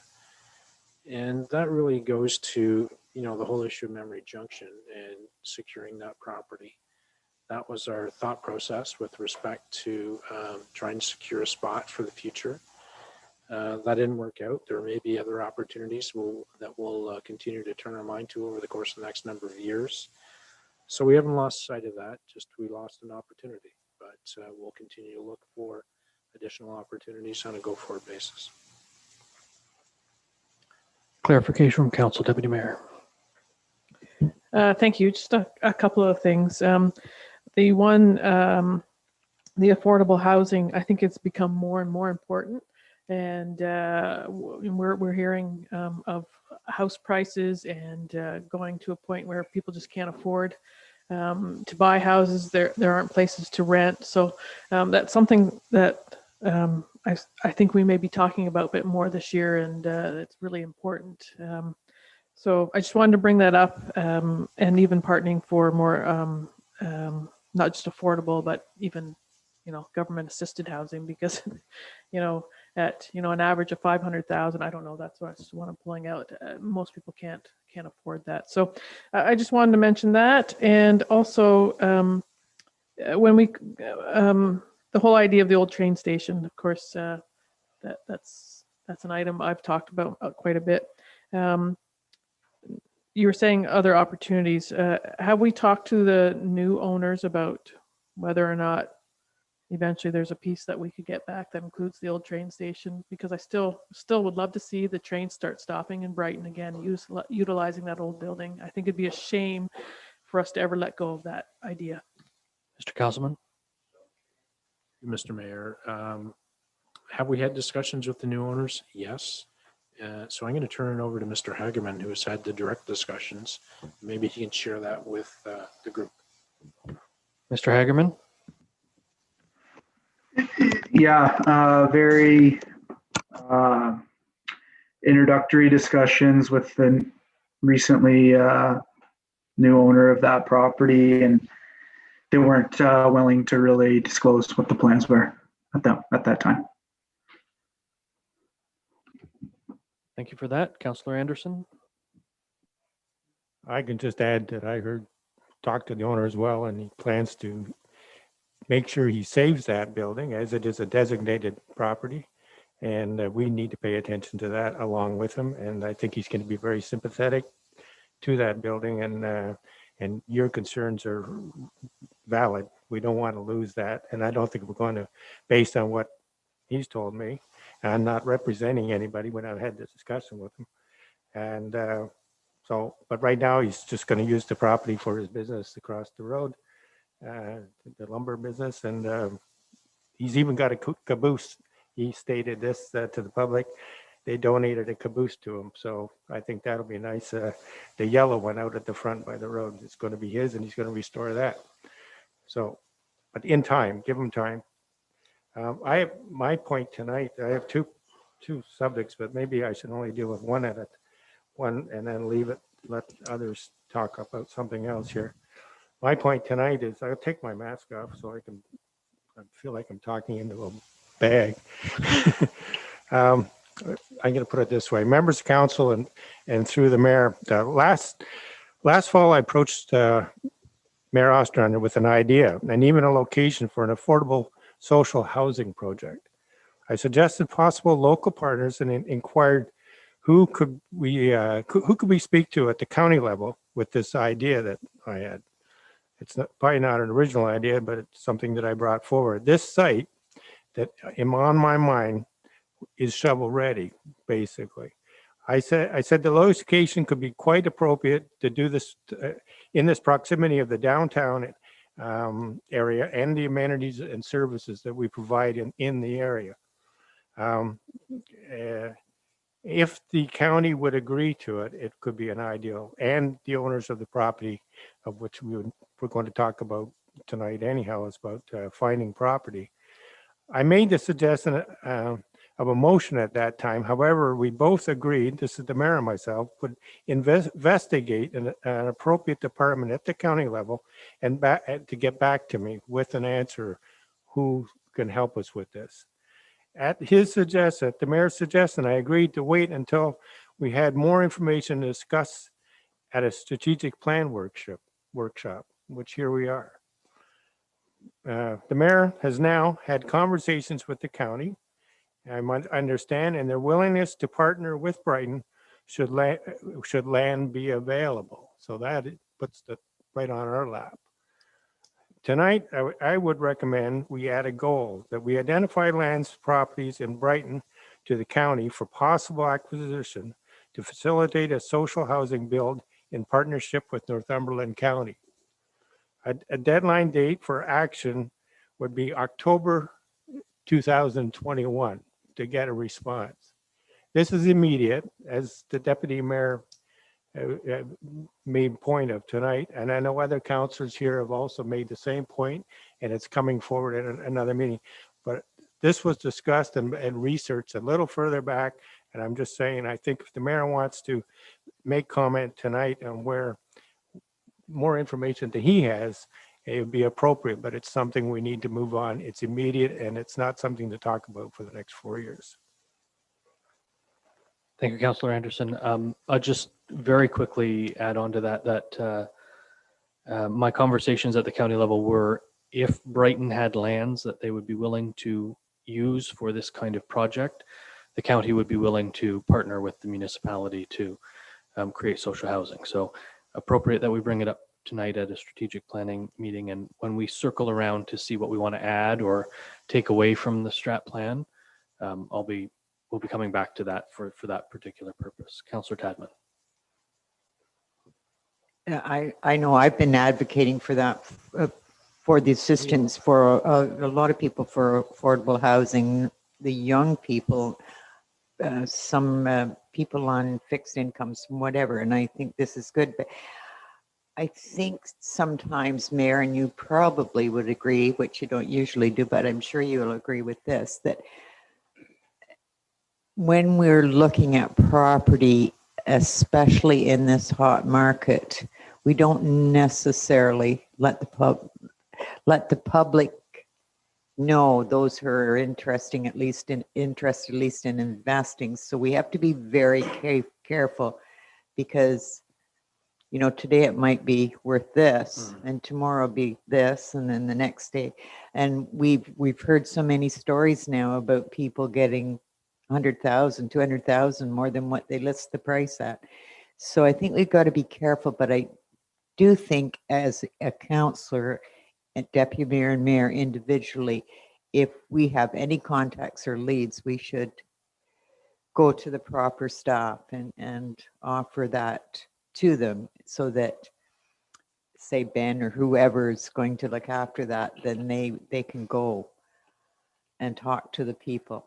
Because otherwise, in this kind of a hot market, I don't know what where we're going to sit. You're absolutely right. I mean, the private real estate deals are going at $100,000 and $200,000 over asking. If the seller knew that the municipality was interested, it would be a lot more than that, I'm sure. Deep pockets and all they think we have, right? Yeah. Councillor Rowley. Thank you.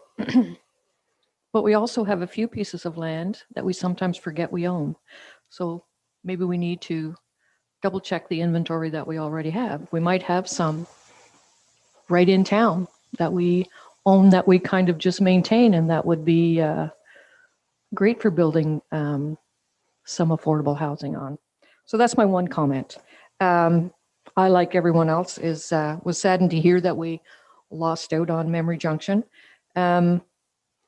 And my other question is, do we know who owns the Max property? Did the property sell, or are we still back to the original owner that we've always talked to? My best recollection is it's still owned by Circle K. And Okay, I'm getting the head nod from staff. So they didn't sell? No. Okay. They haven't sold, and the last I heard from them, Mr. Miller, I think it was right around this time last year. It's been a good year. We haven't seen any movement on that property, so maybe it's a good time to reach out again. Maybe it's time just to, yeah. Okay. And just a quick, I know it's going to seem a bit of a nagging issue, but there is a difference between affordable housing and social housing. Exactly. Affordable housing is whatever the market will bear for what people can, Right. what the market thinks people can afford, which is right now a ridiculous amount of money. We know that. But what we're talking about with a partnership with the county would be social housing, would be government housing, rent geared to income, or other types of social housing. So that's a different. Affordable housing will come when we allow more lots to be developed in the community. Right now, as our market increases and as developers come and want to put more lots on the market, in theory, the price of housing will stabilize and come down. It's the fact that there's not a lot. Well, I understand the issue. The other issue, of course, is we're getting money out of the city coming in to Brighton to buy houses that for them are affordable. But for us, we go, that's insane. That's insane. As well, exactly right. Could I just make a suggestion then that Sure. staff bring us a list of the properties that we own the inventory, does that need to be brought up now or later? I'm getting a head nod from Mr. Castleman, so I'm assuming at some future meeting, likely in closed session. Well, it doesn't have to be closed session for an inventory of existing properties, does it? No. So you'll bring a report forward, Mr. Castleman? I'm getting a head nod. Thank you. Yeah, we can probably help you with a couple of pieces. Deputy Mayor? Thank you. I agree. We need both. We need assisted and we need affordable. And I think that we need to be encouraging our developers to be building more affordable housing, taking into consideration the costs. And I'm not sure if there's a way for us to do that more officially through planning or through, I don't know. I'm a little lost there. I would love to see, there's some big homes and you can do actually a lot with a small space, and that can be more affordable for people. And I want to see us doing that. And we do have a potential subdivision coming up as well that does encompass that. I just want to see overall that it's happening more. And I guess maybe Mr. Castleman can maybe let me know whether we can, if there's a better way for us to encourage that. People in the community often will say, well, council needs to, and well, we're not the developers, but is there a way that we can encourage it more so? You know what we need? We need a pub in this town. What's council doing about that? I heard that. That's a quote. Council doesn't operate pubs, that's the reality. As much as we would love to, I'm sure, Mr. Council. And so just in response to Deputy Mayor Vink, we have ongoing discussions with the development community each and every day. And they're ahead of the curve. They know what the need is. And they're certainly moving in that direction to more affordability and smaller footprints and going up versus out to having narrower frontages. So, Mr. Walsh and I and Poole and Parkinson, we're having ongoing discussions with the development community, and you're going to see in future subdivisions, you're going to see more higher units, smaller frontages, higher densities. That's all coming your way. We're having preliminary discussions behind the scenes. So you're going to be seeing that with various subdivision files coming your way in the not too distant future. Is there anything council needs to do from a planning policy point of view to encourage more of that kind of development in the community? Mr. Walsh? Through the mayor to council. The Planning Act speaks directly to affordable housing, and it is an obligation when someone's submitting a subdivision application to address affordability. The ranges of affordability are described in the provincial policy statement that's has the effect of law under Section 3 of the Planning Act. There's two rungs, up to the 30th percentile of household incomes, and secondly, up to the 60th percentile of household incomes need to be generally addressed in terms of a percentage of all the housing supply in the municipality over a given period of time. Historically, planners have encouraged affordable housing, much as the CO has described, by way of increasing density. And part of that is going up instead of out, as he described, but also having smaller units, as the deputy mayor described. So a number of developers historically, recently, have provided for what's referred to as second units. We might know them as better as basement apartments and that sort of thing. The affordable housing objectives of the county for municipality of Brighton are to have maybe about 4 second units per year. And I'd say we achieved that in the past year. Can't speak to previous years, but when speaking with developers and working out the details of their application, it's common for this planner, I guess, to remind them of their obligation to provide affordable housing.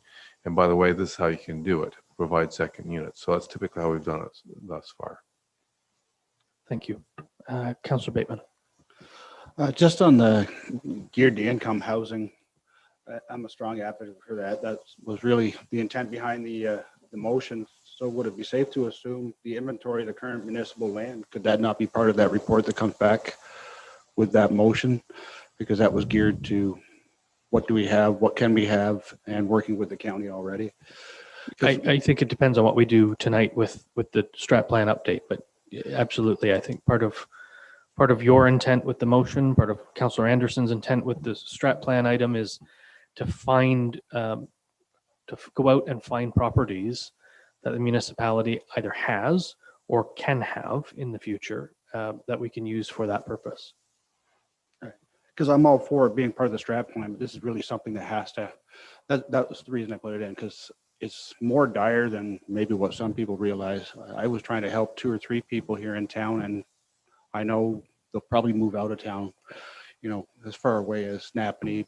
It's not just the cost of the houses are going 100, 200,000 above, but it's also the cost of the bills now for the developer, because you're looking at a 60 to 70% increase for the ones I've talked to that COVID has attached to all building supplies. So even if you had the money, now your bill is quite a bit higher significantly.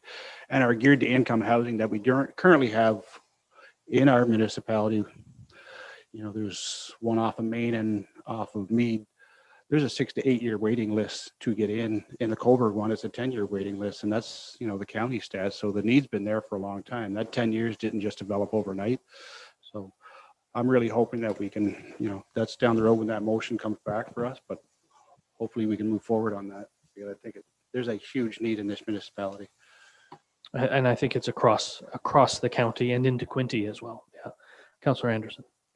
Councillor Bateman, that's one reason why it was suggested October this year, an answer and even a commitment by October this year, because if we can't get a commitment very soon, everything we're doing here and you're doing with your motion, it's just going to be wind, and it'll just carry on for another year or two. So that's why I put that there. And if you want to update your motion, or if that's required, so be it. Just to go to my next point was about the Max property, if that's okay. Go ahead. I thought there was some action on that, and I guess it fell through or whatever. But we've also got the public asking if they could do something with it and clean it up and put some park in there or do something.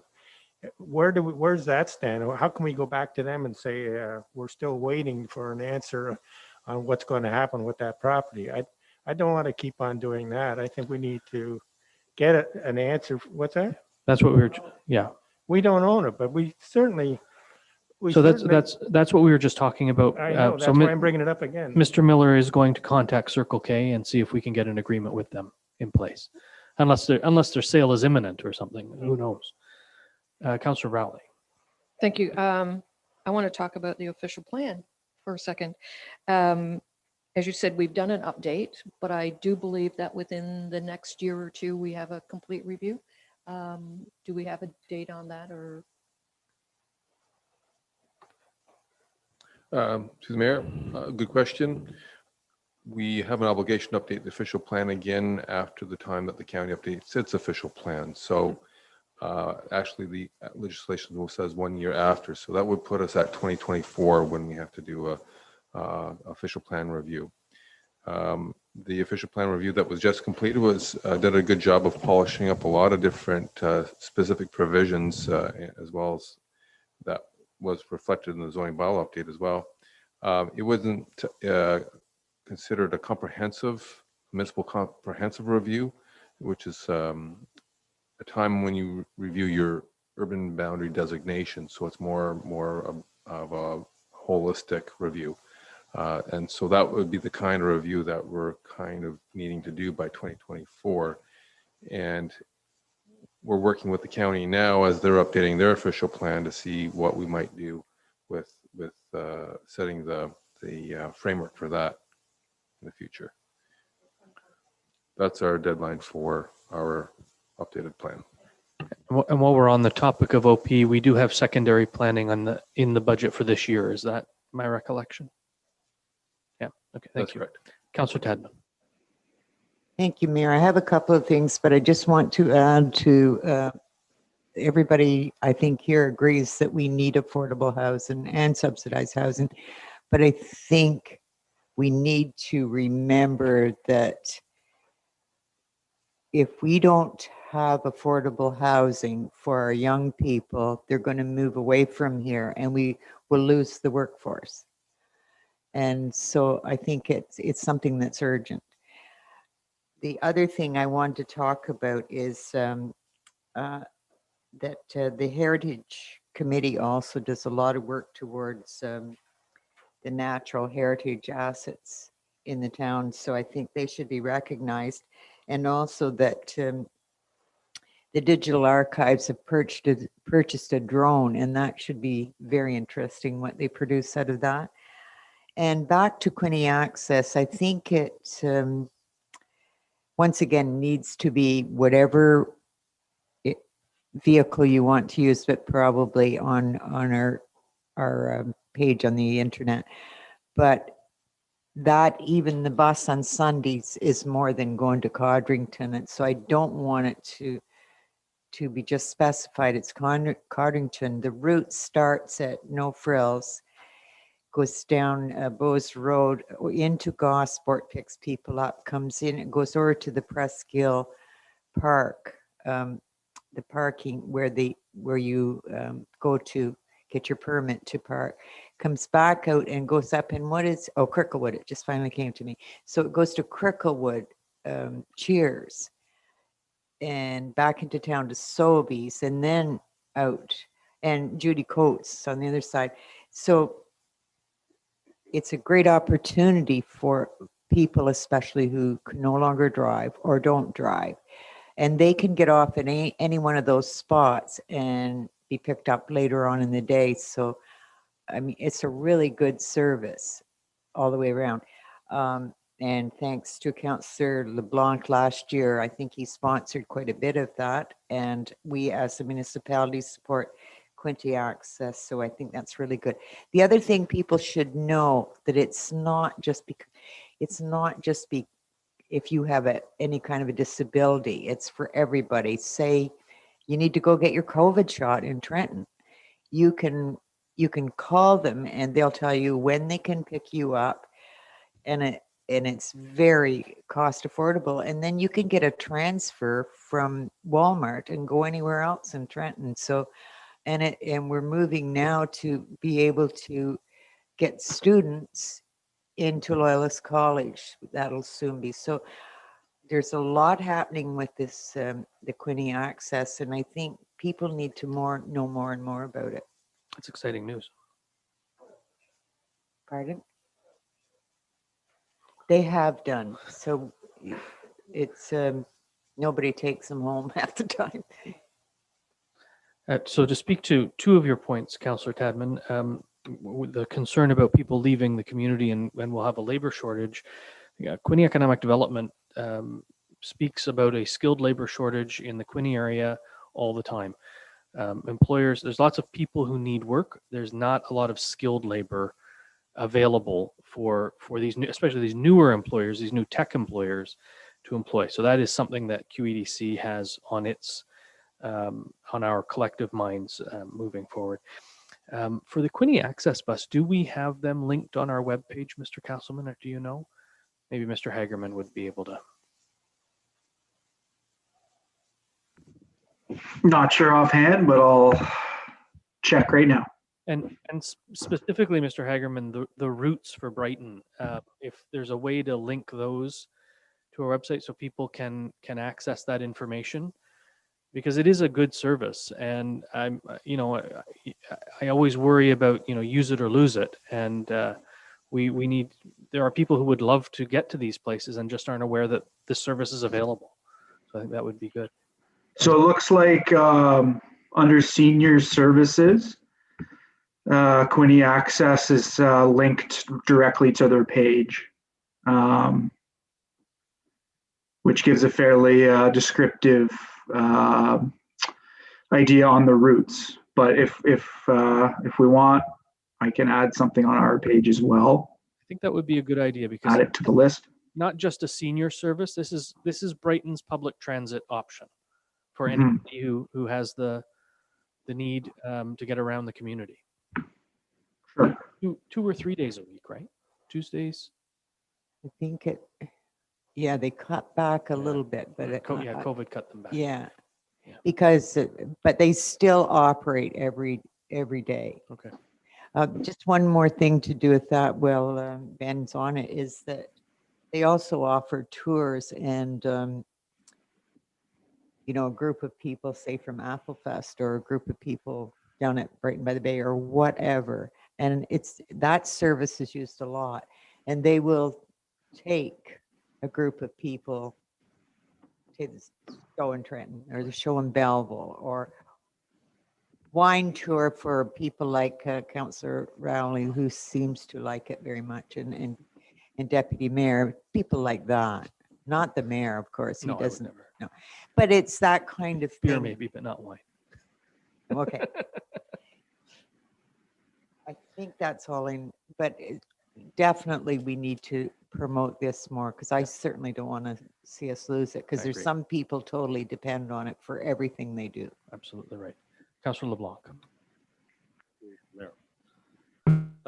On affordable housing and rent, this council, when we first got in, we put in the motion that anybody who was building a new home could actually build an apartment with their home to make it more affordable and stuff. I don't know how many new homes have taken it. Deputy Mayor has taken advantage of that. Also, if you look at the MLS listing for rentals availability in Brighton, the number is actually 0 as of Sunday. I was looking at the time, there's nothing. Right now, there's not only a bidding war for homes, there's also a bidding war for apartments. And some people that sit on our committees that have to live in the municipality of Brighton now can't afford to live here. So we're changing our whole dynamics, and third and fourth generations can't afford and can't even afford to rent. So as a council, we got to do something. Last year, the county said they must have had property, because they said they were going to build 4 low rental units in the municipality of Brighton, which never took place. The year before that, they said they were going to build 6, never took place. I don't have that recollection at all. It's in their budget. I have their budget. I read it. Well, It's one of the don't questions just I'm gonna be spew asking. things out. If you have it, show us, Yeah, because okay. I don't believe that to be true. It's in there. And the thing on rent, the cost per square foot that you're building now, talking with the builders on the weekend, they're anywhere from $200 to $325 a square foot. So a bungalow, normal bungalow, is going to start pricing at $825,000 because of this COVID. And today I got a call from one of the builders because of what happened in Texas. They can't get the double screen doors because of the glue and the resin that they use for the glass is delaying stuff by 3 to 4 to 5 months now, because what they're going. But we have to get these apartments being built and low rental apartments and the cost getting down. And we got to use wherever we can get land. I don't know where we have it, but that list will come. On Max Milk, you probably find it'll be off the market within the next 2 to 3 weeks. I was contacting and I talked with Mr. Hagerman today to make him aware, and I gave him the name of the builder and the contractor that's looking at building apartment buildings there, low rental apartment buildings, in connection with MPP Dave and Pecuniary. We've already been in contact with him about this, so he knows about it, that they'd like to build here and build at that spot. So, okay, so, yeah. That is Just good let you news know. if it comes true. Councillor Yes. Anderson. I'll give you the stuff on the counter. With all that great news, can anybody speak on that from the staff? Just found out today. Well, we should know about it. Anybody know anything about it? Well, we don't need to know about private land sales, No, right? I but mean, that's this not, is a good brownfield. It's going to be an apartment building. we don't own it. We don't own the land. We're not responsible for it. Someone else is. Okay. It's I made my not po- any of our business. It just doesn't make sense that we're hearing To- about these things. Well, I don't disagree. We have some strange Well, it's good news. Thanks. channels We of only let them know communication at 3 sometimes. o'clock this afternoon. So there we go. Anything else for clarification? Support fire and rescue services, Mr. Castleman. So the quick answer is we should absolutely be supporting our volunteer contingent within this municipality. They are an important cog in fighting emergency situations, and they're a very cost-effective approach to providing that level of service. We have 3 initiatives that we've identified, or 3 goals that we've identified within this strategic initiative, one of which is to take a look at our fire master plan that was completed a few years back and bring forward a strategy for implementation. Certainly, there are some initiatives that have been identified that the previous fire chief and I would suggest the existing fire chief are not supportive of or agree with 100%. So we've had a change in staffing, as you know, over at the fire department, and we need to allow the new chief a chance to get his feet in the ground to take a look at the master plan and the recommendations that have come forward in that regard. In addition to that, the county, through the modernization funding program, has just recently put together a county-wide fire master study, and the results of which and the recommendations of which have just been released last week. So certainly the fire chief and myself are looking through those recommendations to determine what makes sense for us. And we'll, in due course, we'll be bringing forward some recommendations for your consideration. And the biggest issue, quite frankly, is what are we doing with the existing fire hall in the community, the south, the next door. And it's a strategic initiative that we wanted to turn our mind to beginning in September of 2021. And I think it's fair to say that the existing facility is inadequate, both from an EMS and fire emergency services perspective. And I know that there has been various partnerships in the with the county, across the county over the course of the last 5, 6, 10 years, with new facilities being built and or leased. And I've certainly had some fairly recent discussions with staff, and they're amenable to coming to Brighton and doing something in partnership with Brighton. They've got their hands filled with the lodge project, and they've asked us for our indulgence until such time that they get the lodge done. And then they're happy to come back and turn their mind to a partnership in Brighton for a new facility. So I think we should be thinking about if that's going to be the case, where are we going to put it? And we're talking about land and land inventory, and we're talking a little bit about the existing arena, and what are we doing with the existing arena, and are we going to build a new one on the property that we now own? What are we doing with the old facility? Well, maybe we're going to knock down the curling club, and maybe we're going to convert the community hall and the arena into a new fire hall / EMS station. Maybe. That's an idea, but I'm sure there's 25 other ideas around the room. So all I know is that the county is interested in a partnership with us on a go-forward basis. It's probably going to be 18 months, a couple of years down the road before they get the Golden Plough Lodge completed. And they've indicated that we're next on the list to do that project. So we got to get thinking about that. And certainly Mr. Miller has come forward with a game plan with respect to a facility, a recreational facility. And we also have this large facility that we have to take a look at and understand what our needs are and what we're going to do with that in the future. So 2 big projects that I think from a strategic perspective, we have to understand where we're going in that regard. So when we do circle back and having a discussion around the room here, we should talk about those 2 projects, amongst other things I'm sure you're interested in chatting about, but those are 2 projects that we should turn our mind to.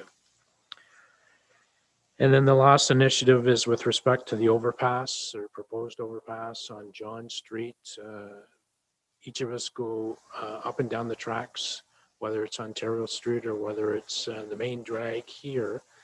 And sometimes you get caught with the trains going by, and sometimes you sit there for 5 minutes or whatever. And the odd time when there's a call, particularly south of the tracks, the odd time fire department or EMS gets held up also. Thank goodness it doesn't happen very often. We certainly track it, how often it is happening or not happening, to understand the extent of the issue. So that's an initiative that's way out there in 2026. Having said that, a project of that nature is a significant project, and it would take 5 years to get up and running, in my view. So those are three of the initiatives that that are dealing with supporting our fire and rescue services. I'm going to stop and maybe turn it over to the chief if he's got any other comments. Chief Smith? Thank you, Mr. Mayor. Right now, they were in to assess the building on Friday, just after they did the community center. They found a lot of things that I didn't recognize. So it'll be interesting to see that report once Mr. Fraser gets that report in, to see where that building stands at. And yes, I moved my desk so I don't have to wear a raincoat. So. So those rumors weren't true. That's great. I'm sorry you had to move your desk too. It may become a priority for us, even if the county isn't ready, and we may want to partner with them on a different level than they have had in mind in the past. And I think that's okay. They'll still come to the table as a partner. Their paramedics will be in whatever new station we end up with. So, Deputy Mayor. Thank you. Agreed. Fire safety and fire station are certainly a priority. It's going to be a costly, I think, one as well, but it's something we need to do. I just wanted to comment on the overpass. You know, I remember years ago reading in the paper about the overpass, and, you know, they had different locations and there's big controversy and then it died down. But, you know, at the end of the day, as much as it sounded like pie in the sky then, the more and more it's becoming a reality of something we're going to need, not just for fire support rescue, even just, you know, because of the nature of the growth and that we have going on, and economic development wise, you know, with the industrial park over there. So I think it's something, as much as I know it's going to be huge, we still have to keep looking at the opportunities and plan for it, because it is going to be needed. The fact that, you know, there's times where we can't get across there, and because the two crossings in town are so close that if a train stops, you know, you're stuck going to those roads. So I'd like to see us still continue to keep that, you know, I guess, open for ideas as we go forward. Thank you. Councillor Rowley. Thank you, Mayor. Just make a small comment on the underpass. We still have our report from a few years ago. So is that one that we'll dust off to look at? Or do you have that? I still have the big book. So it's something we can look at. I want to talk about the fire ambulance station. Once again, Brighton is the shirt tail of the county, and once again, we're going to be stuck. However, I know we need money and we need land to get this on the go, but you know, maybe we need to withhold a little bit of money. They get a lot of money from us for the Golden Plow, along with the province, and we seem to get nothing. So maybe we hold back next year's payment and we'll put it into our own fire station.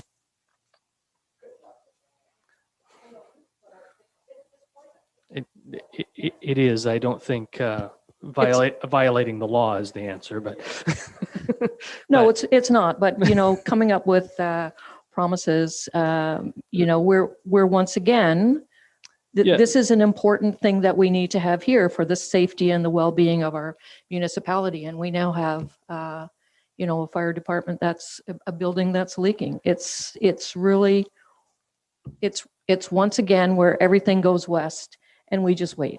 There's no doubt opportunities for partnerships with the county have been lacking, and those words have been said elsewhere as well. So we'll just carry on down this road. Councillor LeBlanc. And probably that's where the frustration comes with the county, with some of us on council. I agree with the fire station, and something has to be done in building. The overpass, when I look at this, it says it's minor, probably public works, that maybe it should be under planning, just for roads, or a joint venture between public works and planning. I think the planning department should be involved in it.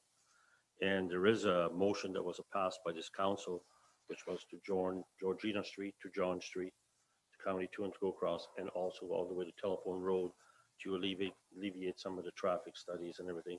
And also looking for future growth, which is part of your secondary plan that you're doing, which was the motion I pulled because that was supposed to come. We didn't know you needed 170,000 to do it, but I certainly support all that.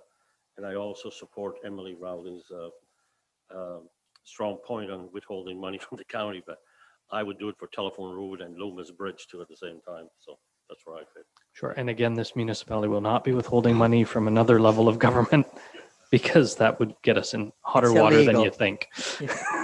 But we just need to send the message We just need to the send the message is message. sent. The message is sent frequently, I can assure you. on Yes. falling on I'm deaf not- ears. That I might agree with. Councillor Tadman.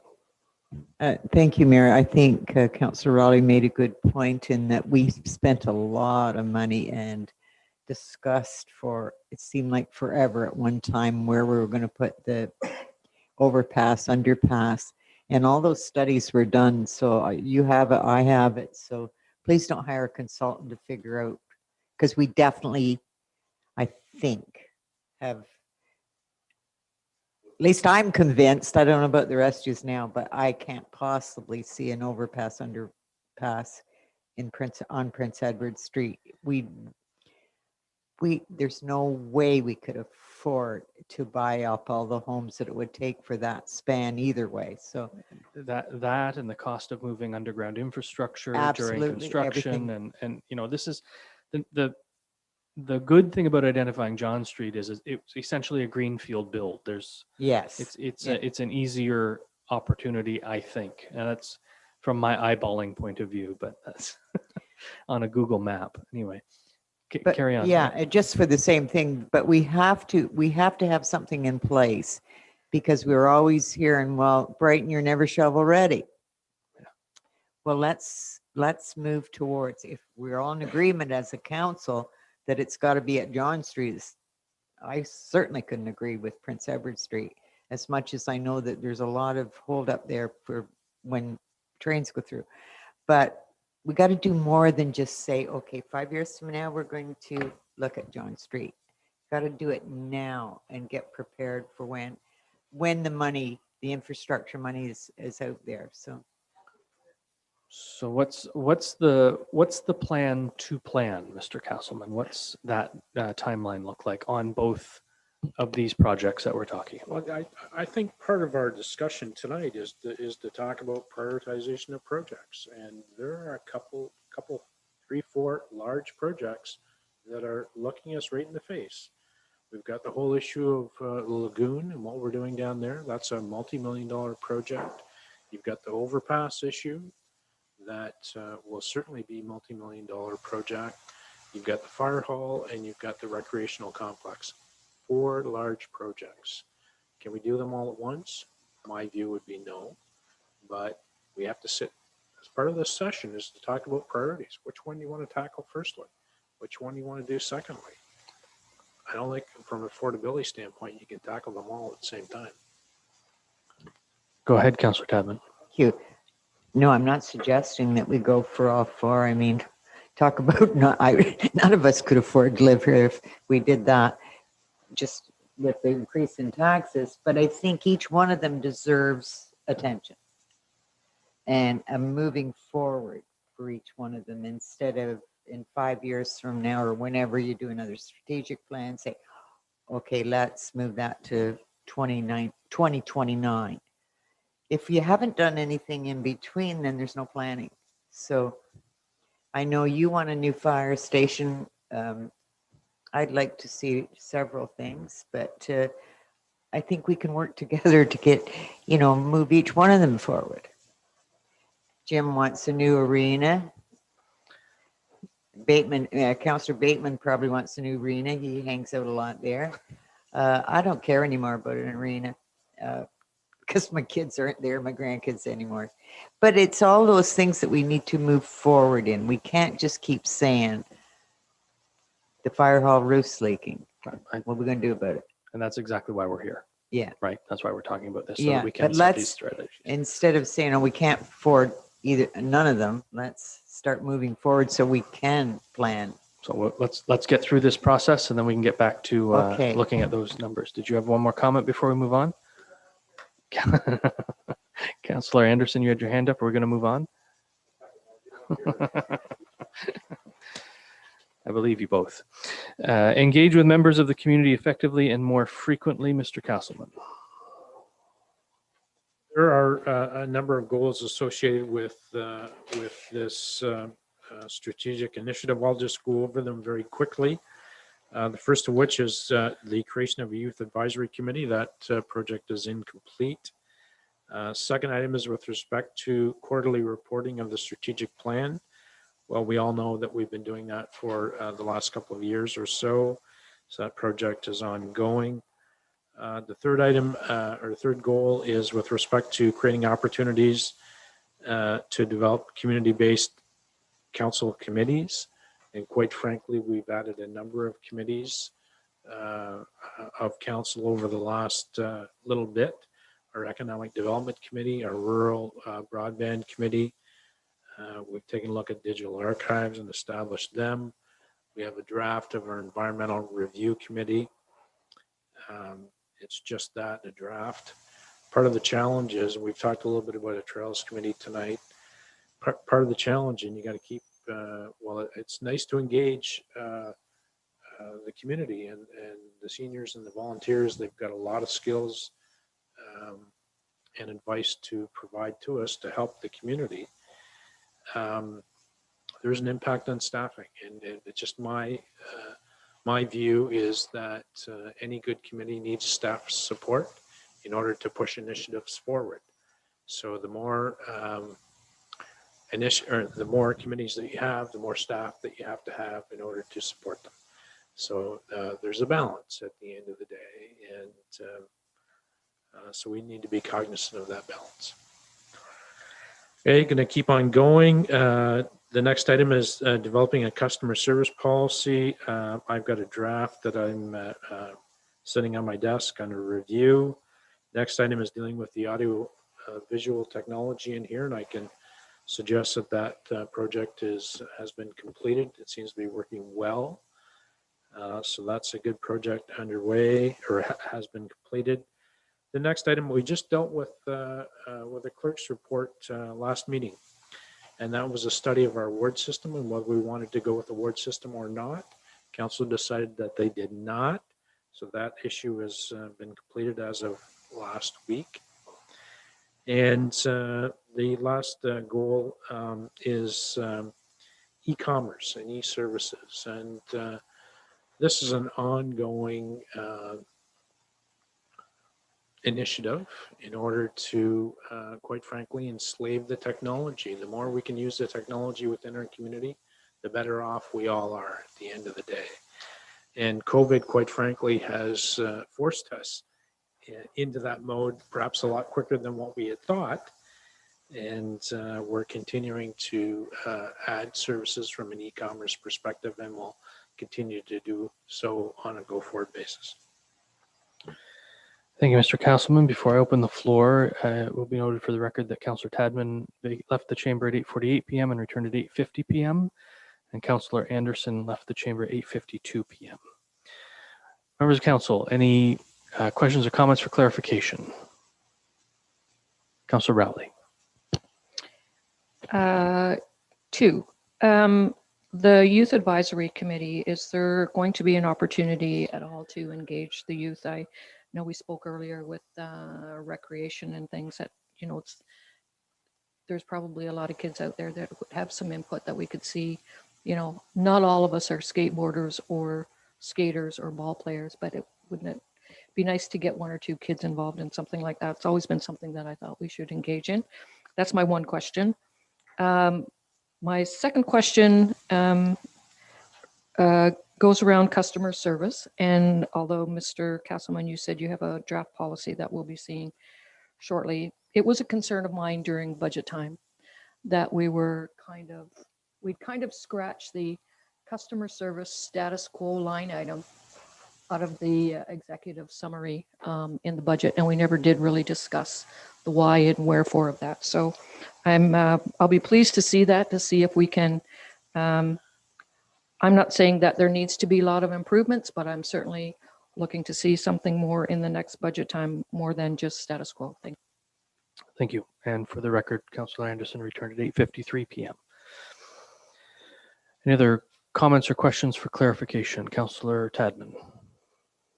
Thank you, Mayor. The one thing, and I'm only making this as a suggestion, and maybe council will agree or not, but I have several times in the last just even few months had people extremely frustrated because, especially people that aren't developers, not builders, they're just wanting to sever one piece of land. And so without any knowledge of what we have to, what they have to provide to get to that point where they can put a shovel in the ground, unless you've been around that kind of thing, you have no idea. So I don't know how you would do it, but some kind of a format so that when somebody goes to the front desk at Public Works, they would be given a package of to identify the stages that you go through if you need to have your property zone different, or if you need to, you know, to just apply to build a garage or anything. I think that would be a real service to the public, because I know so many people have said to me, I'm just, you know, so confused. And then when I go and do one thing that they want me to do, and then they tell me I got to do this study or this study. All of that kind of stuff has to be up front, I think, because, well, I'd be so damn mad before I got the shovel in the ground. I'd probably go to another municipality to build if I wasn't getting any kind of service. And I've heard people being so frustrated because they need to know up front what they have to do. My understanding that we do have some sort of pre-consultation at the beginning of these processes so that people are educated on the process. Mr. Walsh? To the Mayor, to Council, yes, we have a pre-consultation form. The first inquiry or so, we no forms involved. Of course, it's usually just by way of email or conversation, just to see if they can get past first base or not, policy-wise. And then after that, if we're drilling down on the details of what it's going to require to have a complete application, then we ask them to fill out a pre-consultation form. And we go from there, and we delve into all the different layers and aspects of the official plan policies and the zoning bylaw so that they are fully informed. So yeah, there shouldn't be too many reasons why they feel that they've got a lot of late answers that they weren't originally aware of, unless that was just a misunderstanding somewhere in the communications or what they felt they understood, but to find out there's more details to what they felt they originally understood, which is not uncommon. But I try to direct people, depending on their level of acumen with a development project, to direct them to a consultant if that's what it appears that they need. Sometimes these things just aren't self-serve. They do need assistance. They need to retain a planning consultant. Thank you for that, Deputy Mayor.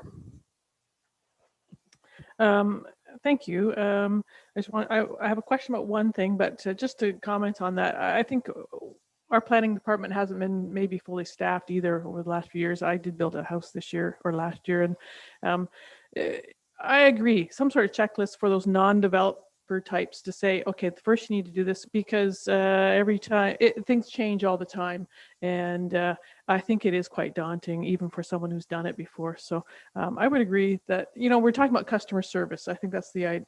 And it's just, those are the complaints that we receive as members of council, that they get frustrated. And often it's because they don't understand the process. Even when we hear complaints about things we do in council, it's because people don't understand there's a process to everything we do. So I think it's just explaining that process would be helpful. But I know as we're getting more staffed, I think that's going to hopefully alleviate that a little bit as well. Anyway, my question was around committees. We talked about a balance.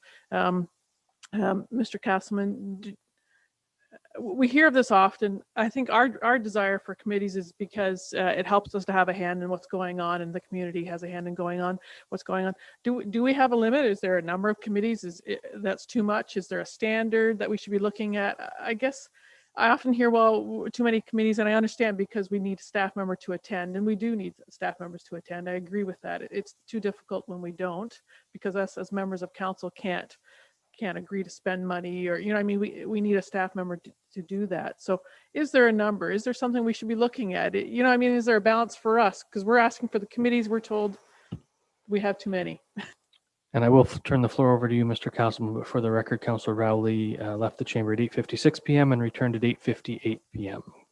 Mr. Castleman. Through you, Mr. Mayor, is there a magic number? No, there's not a magic number.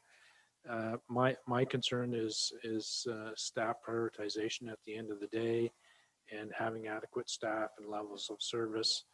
And my experience is that committees are great if they're all rowing in the same direction, but the concern is if you have too many committees and they're going in that direction and they're not following the rules, it creates a little bit of chaos.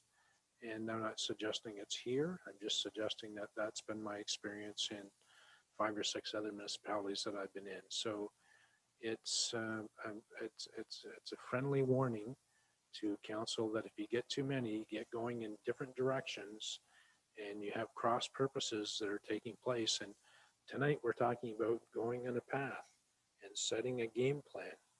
And I don't want to have 23 different committees all going in different directions, because we're never going to achieve the goals and objectives that we're establishing this evening or over the course of the next few sessions. That's my concern. So there's a balance. Is it great to engage the community? You bet. Do they have a lot to offer? Yes, they do. So there's a bit of a balance, and from time to time you have one council or one person coming as a delegation suggesting that they want a new committee. And it could be whatever committee, a basketball committee or a youth committee or a knitting committee or whatever. I'm just silly little examples. So you have one person out of 12,000 coming forward and asking for a new committee, and we're turning our mind to it. And I'm saying, what are we doing that for? Is there a strategic goal that we're trying to achieve with the establishment of a new committee? I think we have to think hard about that. I'll give you an example. Economic development. Was that a good initiative? You bet. And are we going to have positive results? Yes, we are. But there may be some other fringe committees, maybe not so much. So all I'm suggesting is that we keep our eye on the ball and we focus on what's important from a strategic standpoint for us and how the various committees might help us. Thank you for that, Councillor Tadman. I'm not aware of any that anybody's having any problems with, and I think that all the volunteers that work on these committees have their heart and soul into whatever happens to be their interest. And you like economic development, and good that it's moving forward, but accessibility is very important to a lot of people. I sit on Quinte Access, and I think that's very important, but Lower Trent is mandated by the province. There's certain ones that the boards that we have to sit on, like the library board and whatever. So I don't see where there's a problem. What I do see sometime is that we don't get a staff person there when we need somebody to advise us, such as accessibility or whatever.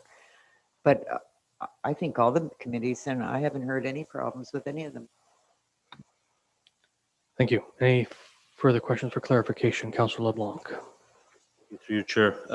I haven't had any problems with any committee. I enjoy them, and I get a lot of information, and working with staff that are on them, I get more. It works really well. Coming to planning, some of the questions of some of the residents that have done planning, once they get to one part and they only have one part, and they figure that's their goal is met, and all of a sudden when they submit that, the next shoe drops that they got to do this one, and then they get that one done, then the next shoe drops and they say, when is it going to end? So when they communicate with me, I said, well, can I see your pro forma? Because some things you would do on a certain site, some things you wouldn't do on a certain site. So it would give them a checklist of what they expect to be done. So in talking with probably 15 residents that have done severances in the last 8 years, and I've looked at their files, and not one of them did I ever find a checklist or a pro forma on it. And maybe it's just one thing they should do to make it easy. They know these steps are coming, but if they only do that step and they don't know the other ones are coming, then they're told to do it. They say, well, somebody's being vengeful on me. No, this is the normal process that you do. But if you had a pro forma, you knew that this checklist has have to happen. If you buy a creek, you're going to have a geotechnical study. If your soil is in it, you're going to have to do it. If you're on bedrock, you don't need it. It just goes. Pro forma would help, because I haven't seen it on one of the files. Fair enough. And I see Mr. Castleman taking notes, and he's currently reviewing the customer service policy. So maybe we'll include some things in the customer service policy about with regard to tonight's discussion. Right, Bob? There you go. Anything else for clarification?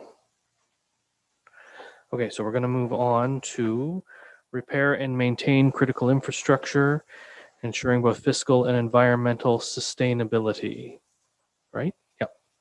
Mr. Castleman. Mr. Mayor, I'm going to hand this off to Mr. Parkinson so I can take a comfort break. Understood. Mr. Parkinson. There's no pizza out there. Would you like a 10-minute break, everyone? Because we are now at 9:05. So, well, I think we should get through this and then make a decision about what next steps are. So do you want a 5-minute break, a quick 5-minute break? There's no pizza. It's 9:05. We'll break until 9:10 and then reconvene.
All right, ladies and gentlemen, it's 12 minutes past 9. I'll call the meeting back to order.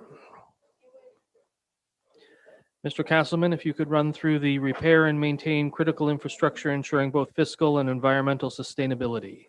I'm going to defer to Mr. Parkinson. You're still deferring. Mr. Parkinson. 3 years, Mr. Mayor. Thanks, Bob. Yeah, so the first one on this list is develop an infrastructure and maintenance plan that includes funding models for road replacement. So in 2017, there was a roads needs study done. I will be including in the 2022 budget an update to that plan. We've since completed a 7-year treatment plan, and it is being funded year over year. The ditching and brushing plans, and they've been both provided to council at budget time. And as far as our brushing goes, we're way ahead of schedule because the weather we've had this winter, we've been able to do a lot of brushing. The tree removal, we have another contract going out. I think it's actually posted right now to do another round of tree removal for the dead and dangerous trees. We've completed a 5-year urban capital program. We currently have a 3-year sidewalk program to bring our sidewalks up to accessibility standards. There'll be a different plan after that, and that is to get the other sections that are just narrow and just don't necessarily serve the needs of the community that they're sitting in at that time. Continued upgrades to the municipal center, they're complete. That's this facility here, the library addition, and all the upgrades we've done in this building. Implement the stormwater master plan recommendations. Every year we include those recommendations for improvements or maintenance work into the budget for council's consideration and approval. And we also include any opportunities and new construction to try to consider improving stormwater management in each of those projects. The next item is prepare a water supply continuity plan. The date on that is October 2024, but we have included that into our water model study. One of the considerations they're looking at is a second feed and a second storage facility that'll be somewhere probably on the east side of town, and that'll provide that second feed into town and also give us storage to meet peak demands. The next item is develop a long-term sustainability plan for water and wastewater services.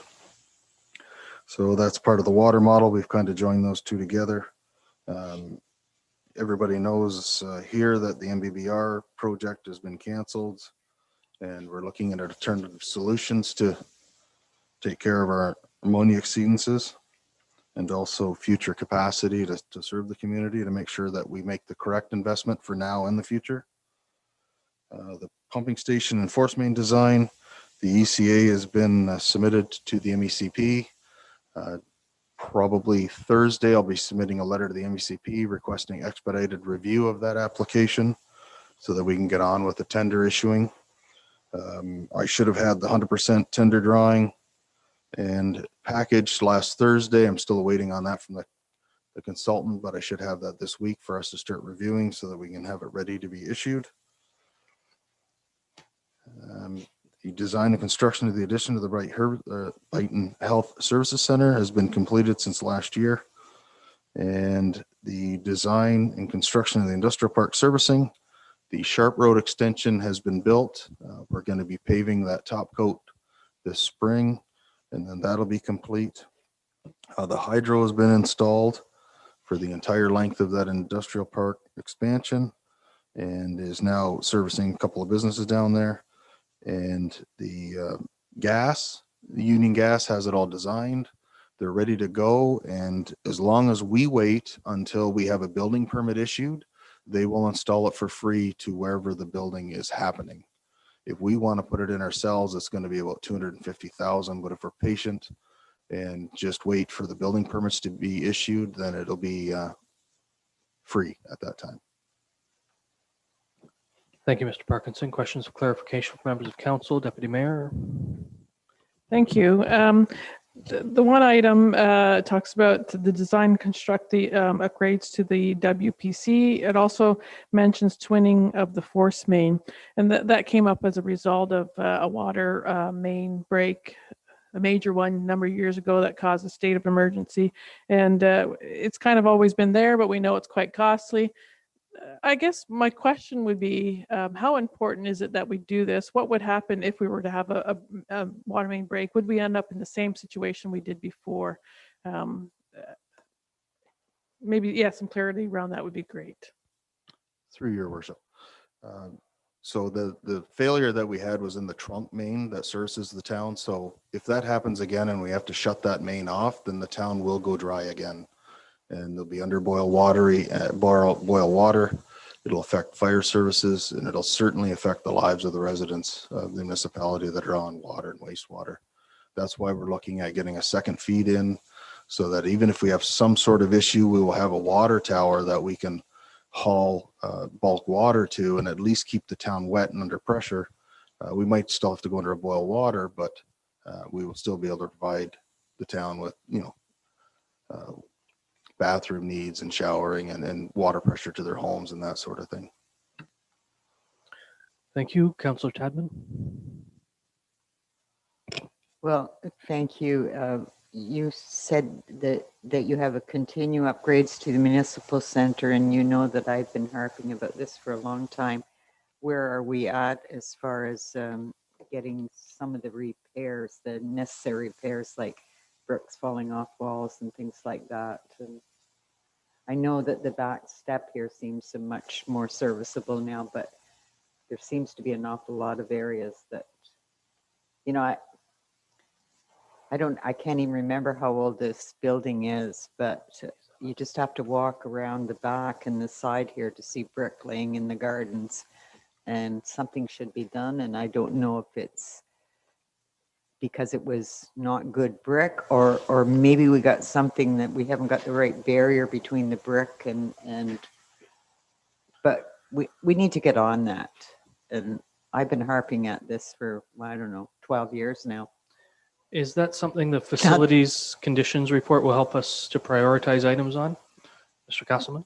Through you, Mr. Mayor, I think if we call upon Mr. Fraser, he can give us a direct update on that particular project. Mr. Fraser?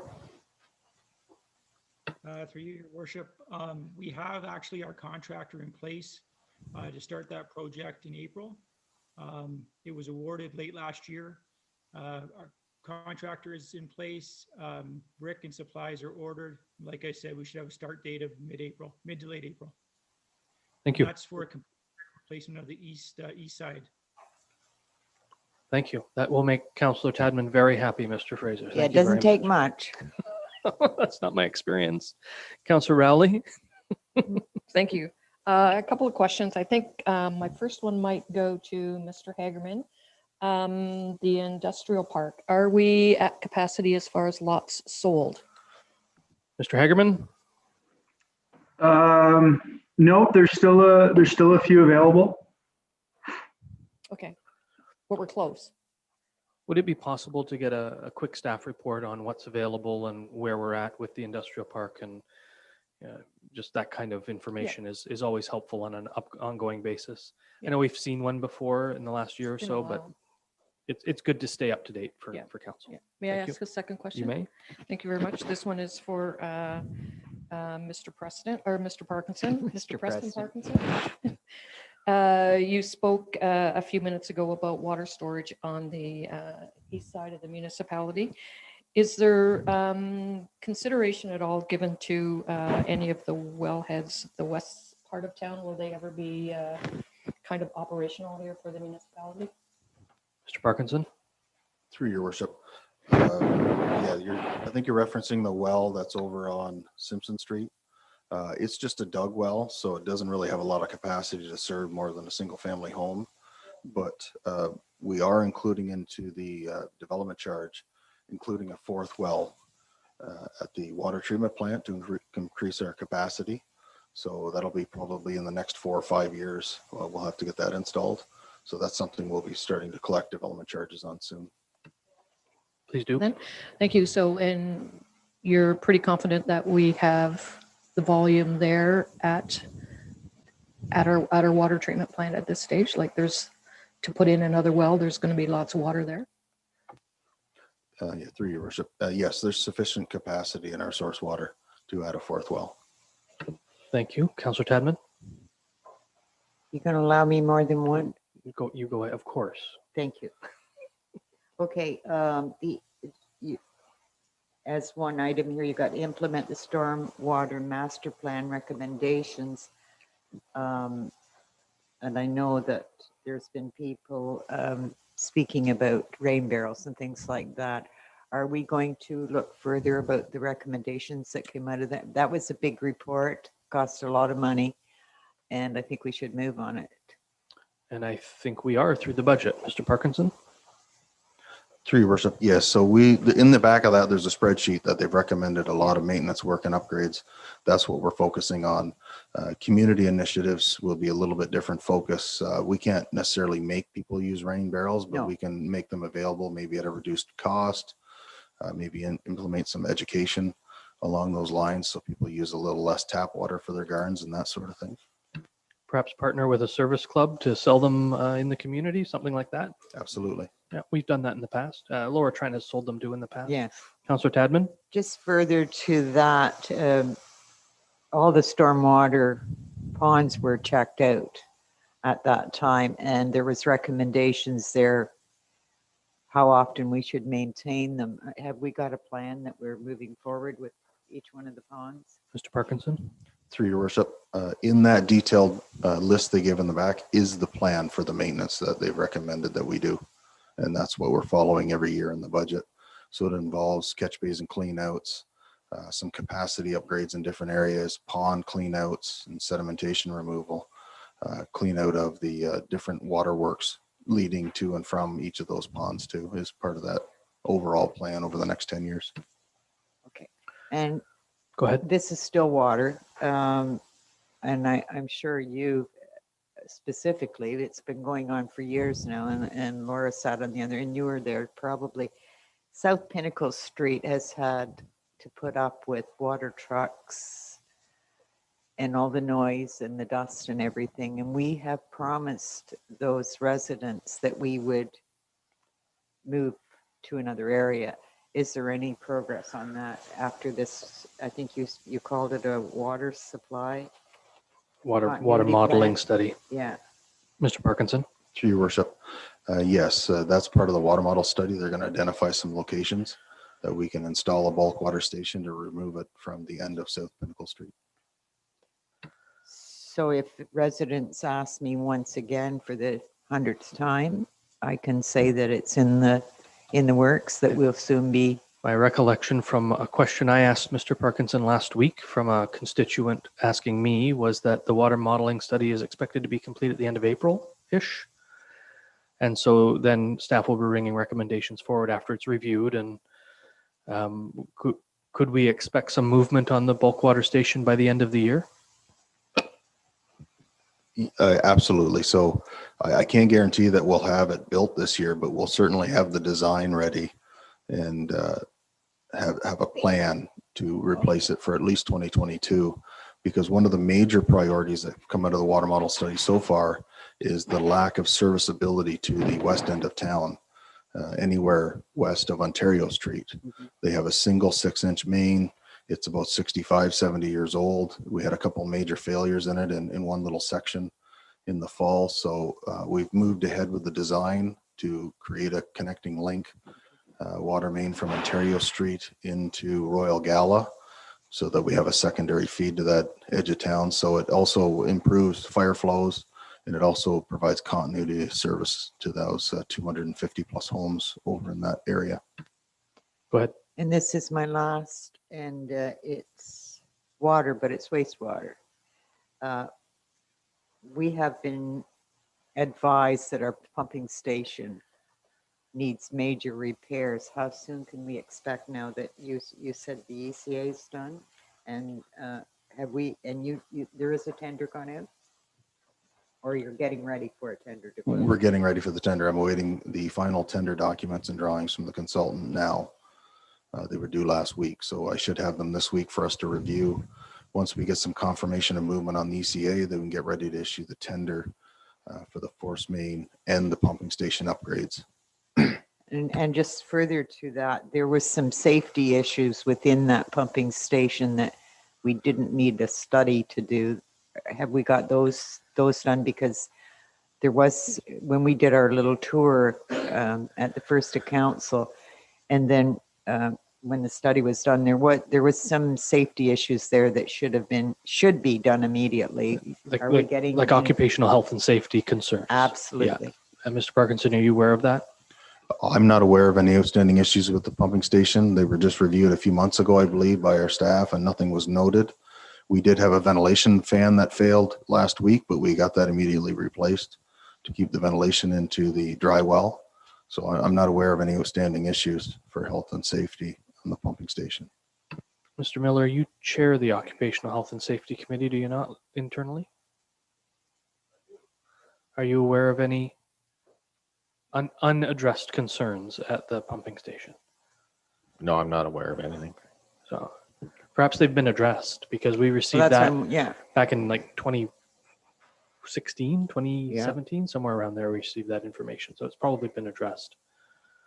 I would say so, because there hasn't been anything. Okay, go ahead.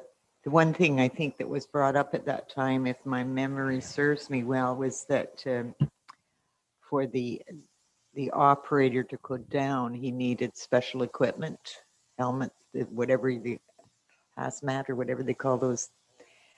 Have we supplied that?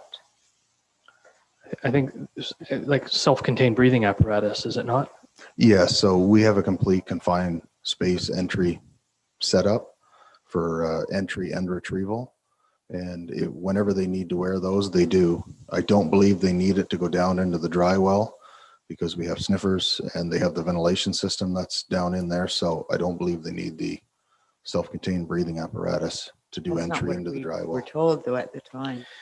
I think they require, my recollection is they require to have the equipment should they need to use it in an emergency situation, but not to go down for standard observation or daily maintenance, that kind of stuff.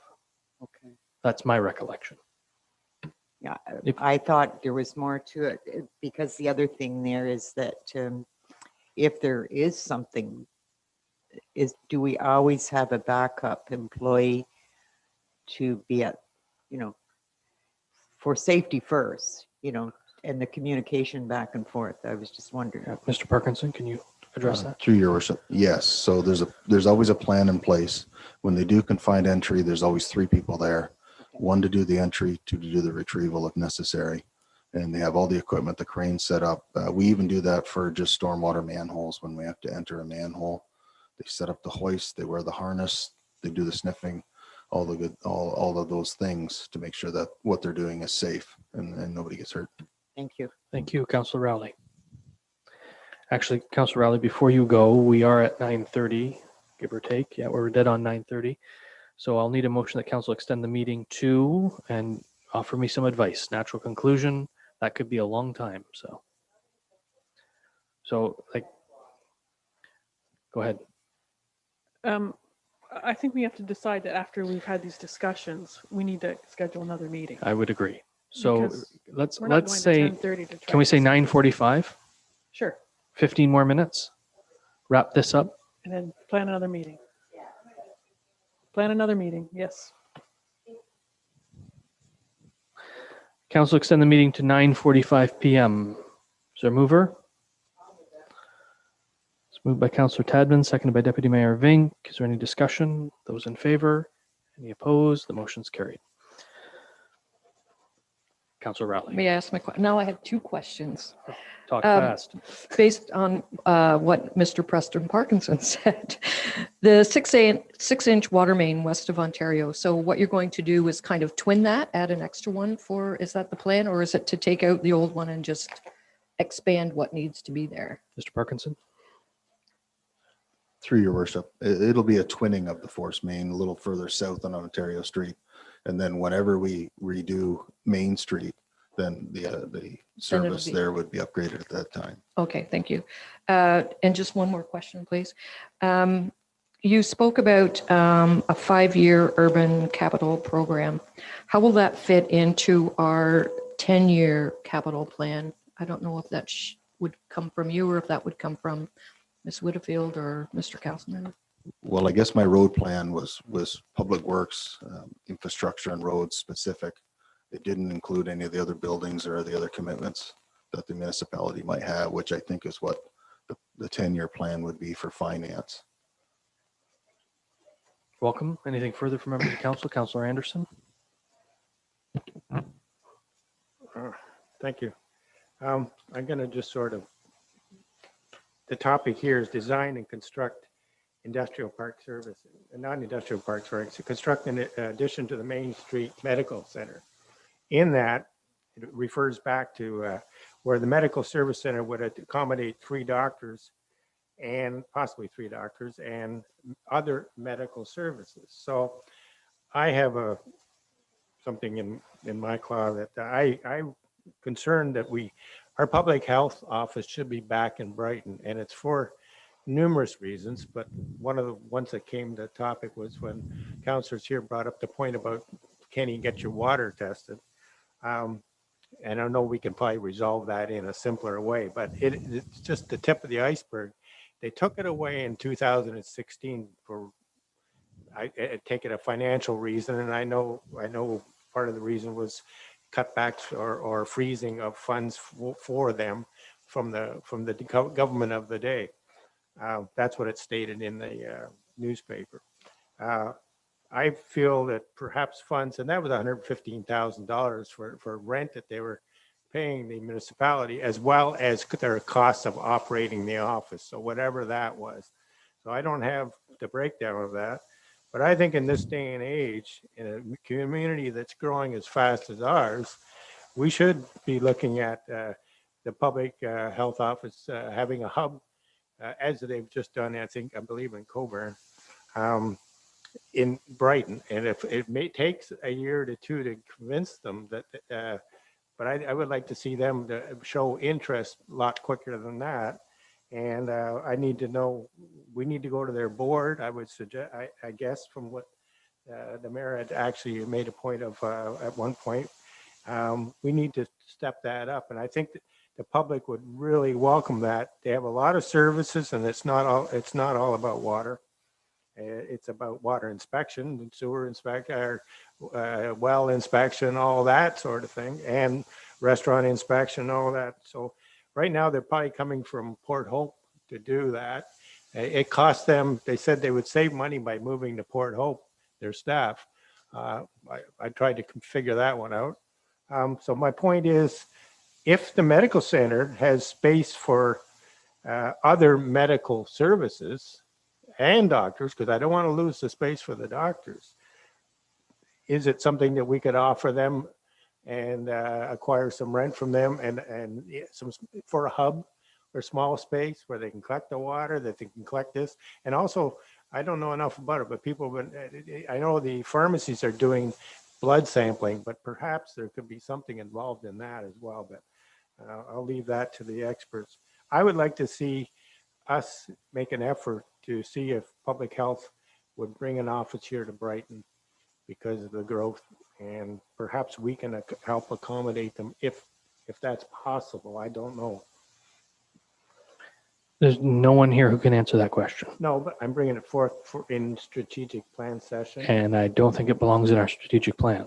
No? We're talking about a separate entity that has its own board of directors that can make its own decisions with public health money offered to it by the province of Ontario, that has chosen not to be resident here in Brighton.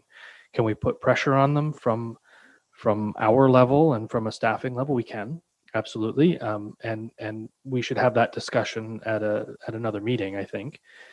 But it's not a strategic planning item because there's nothing our staff can do to make it happen. Sorry, and I'll just ask, even if it's including using a facility that we make mention other medical services. Even if, because we can't, when you put an item like that on a strategic plan, it's a goal that you want to set so that it can be accomplished. And there's nothing worse than putting a goal on a strategic plan that you have no control over the outcome. Okay, I'll agree So, with that. so should we lobby the health unit to come back to Brighton in some form?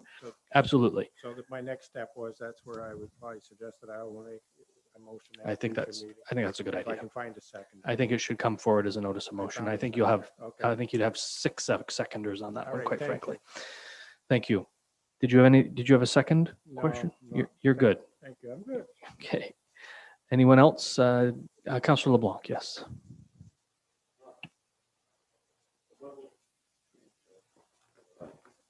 I think Preston was there. When we had our meeting at the water treatment plant, they had 3 wells, and I asked a question on the Coney depression and the recovery rates.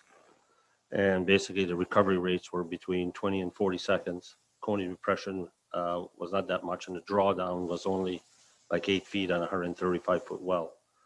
And you said we required a 4th well. So you must have a consultant study that says that you, instead of putting a larger pump, you need a 4th well. Mr. Would that Parkinson? require you to increase the capacity of what we can take? Is it 50,000 liters a day? Through your worship. No, I think we have to average 4,600 cubes a day over the course of the year. To put a larger pump in will require a larger well. So our system was designed with the future intent of including a 4th well. So we only need to put in the well, the infrastructure to the plant, and then upgrade the sensors and the testing equipment so that we can provide more capacity. Than we'd have to apply for a capacity increase from our permit to take water and our license. Councillor Tadman? Thank you, Mayor. We have 3 wells now, right? And 2 operate all the time and the 3rd one sometimes? That's what I understood when we went out there for a visit. Through your worship. No, there's 3 and they just cycle through the 3. So all 3 run on a cycle all the time, sometimes 2 at a time, rarely 3 at a time. Yeah, that's what I thought. Yeah. Most of the time it's just 2 though, right? And Yeah, 2. could we possibly, and this isn't anything to do with the strategic plan, but could we have at some point both of our, I guess they're supervisors of both wastewater and the water plant come so that the public can understand too. I don't totally understand by far, but it's always good to be refreshed on what capacity we have in both of them. Because every time I hear of somebody doing a new development, they say, well, we haven't got any capacity and we haven't got any more water, because somehow that's out there. And I just think that people need to be more educated on where we're at.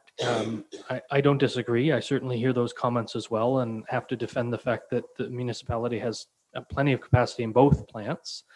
However, Mr. Castleman, can you speak to Sure. having a report come forward? I don't think it needs to come directly from the supervisors. but Sure go ahead. can, Mr. Mayor.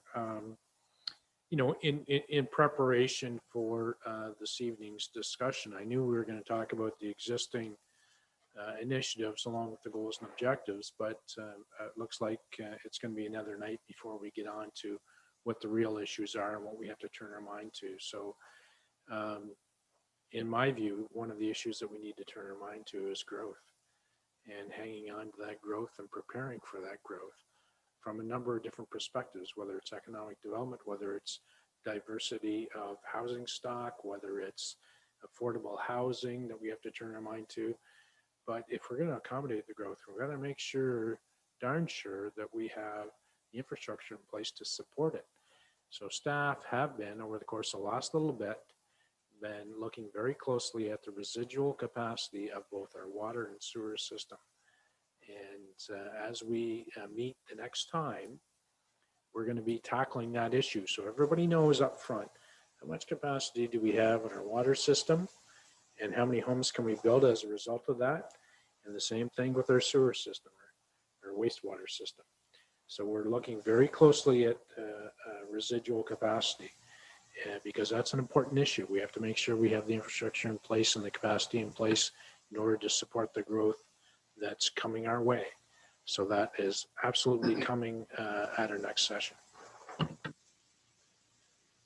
Thank you, Mr. Castleman. Is your question critical because I have 4 minutes to finish this meeting out under the rules set Are for we me gonna be by co- council. No, are we going to be coming back to this topic in the next session? Yes, absolutely.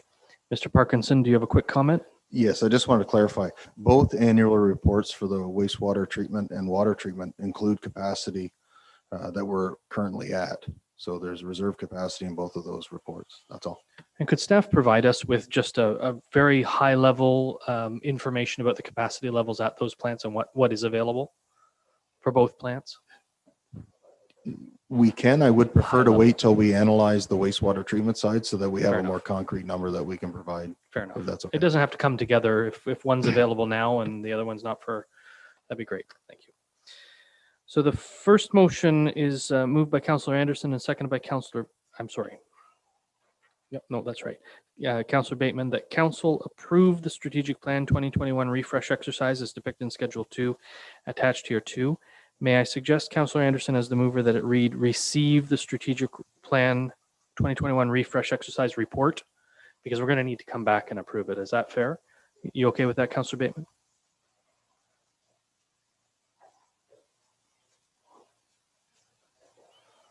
Is there any discussion? All those in favor? Any opposed? Motion's carried. Madam Clerk or Ms. Lambert, are you aware of anyone coming to us for question period? No. Thank you. That takes us to our confirmatory bylaw, moved by Councillor Rowley, seconded by Councillor LeBlanc. The council gives a bylaw, its first, second, and third reading, and finally passes on this date, being a bylaw to confirm the proceedings of the Corporation of the Municipality of Brighton Special Council meeting held on March 22nd, 2021. Is there any discussion? Councillor Rowley. We're on a roll. Are we going to be waiting a long time to schedule another meeting? The answer is no. I will work with Mr. Castleman and the clerk to schedule a meeting in short order. Thank you very much. You're welcome. Anything further? Those in favor? Any opposed? Motion's carried. And a motion moved by Councillor LeBlanc, seconded by Councillor Rowley, that the March 22nd, 2021 special council meeting adjourn at 9:44 p.m., 1 minute under the mark. Is there any discussion? Those in favor? Any opposed? Motion's carried.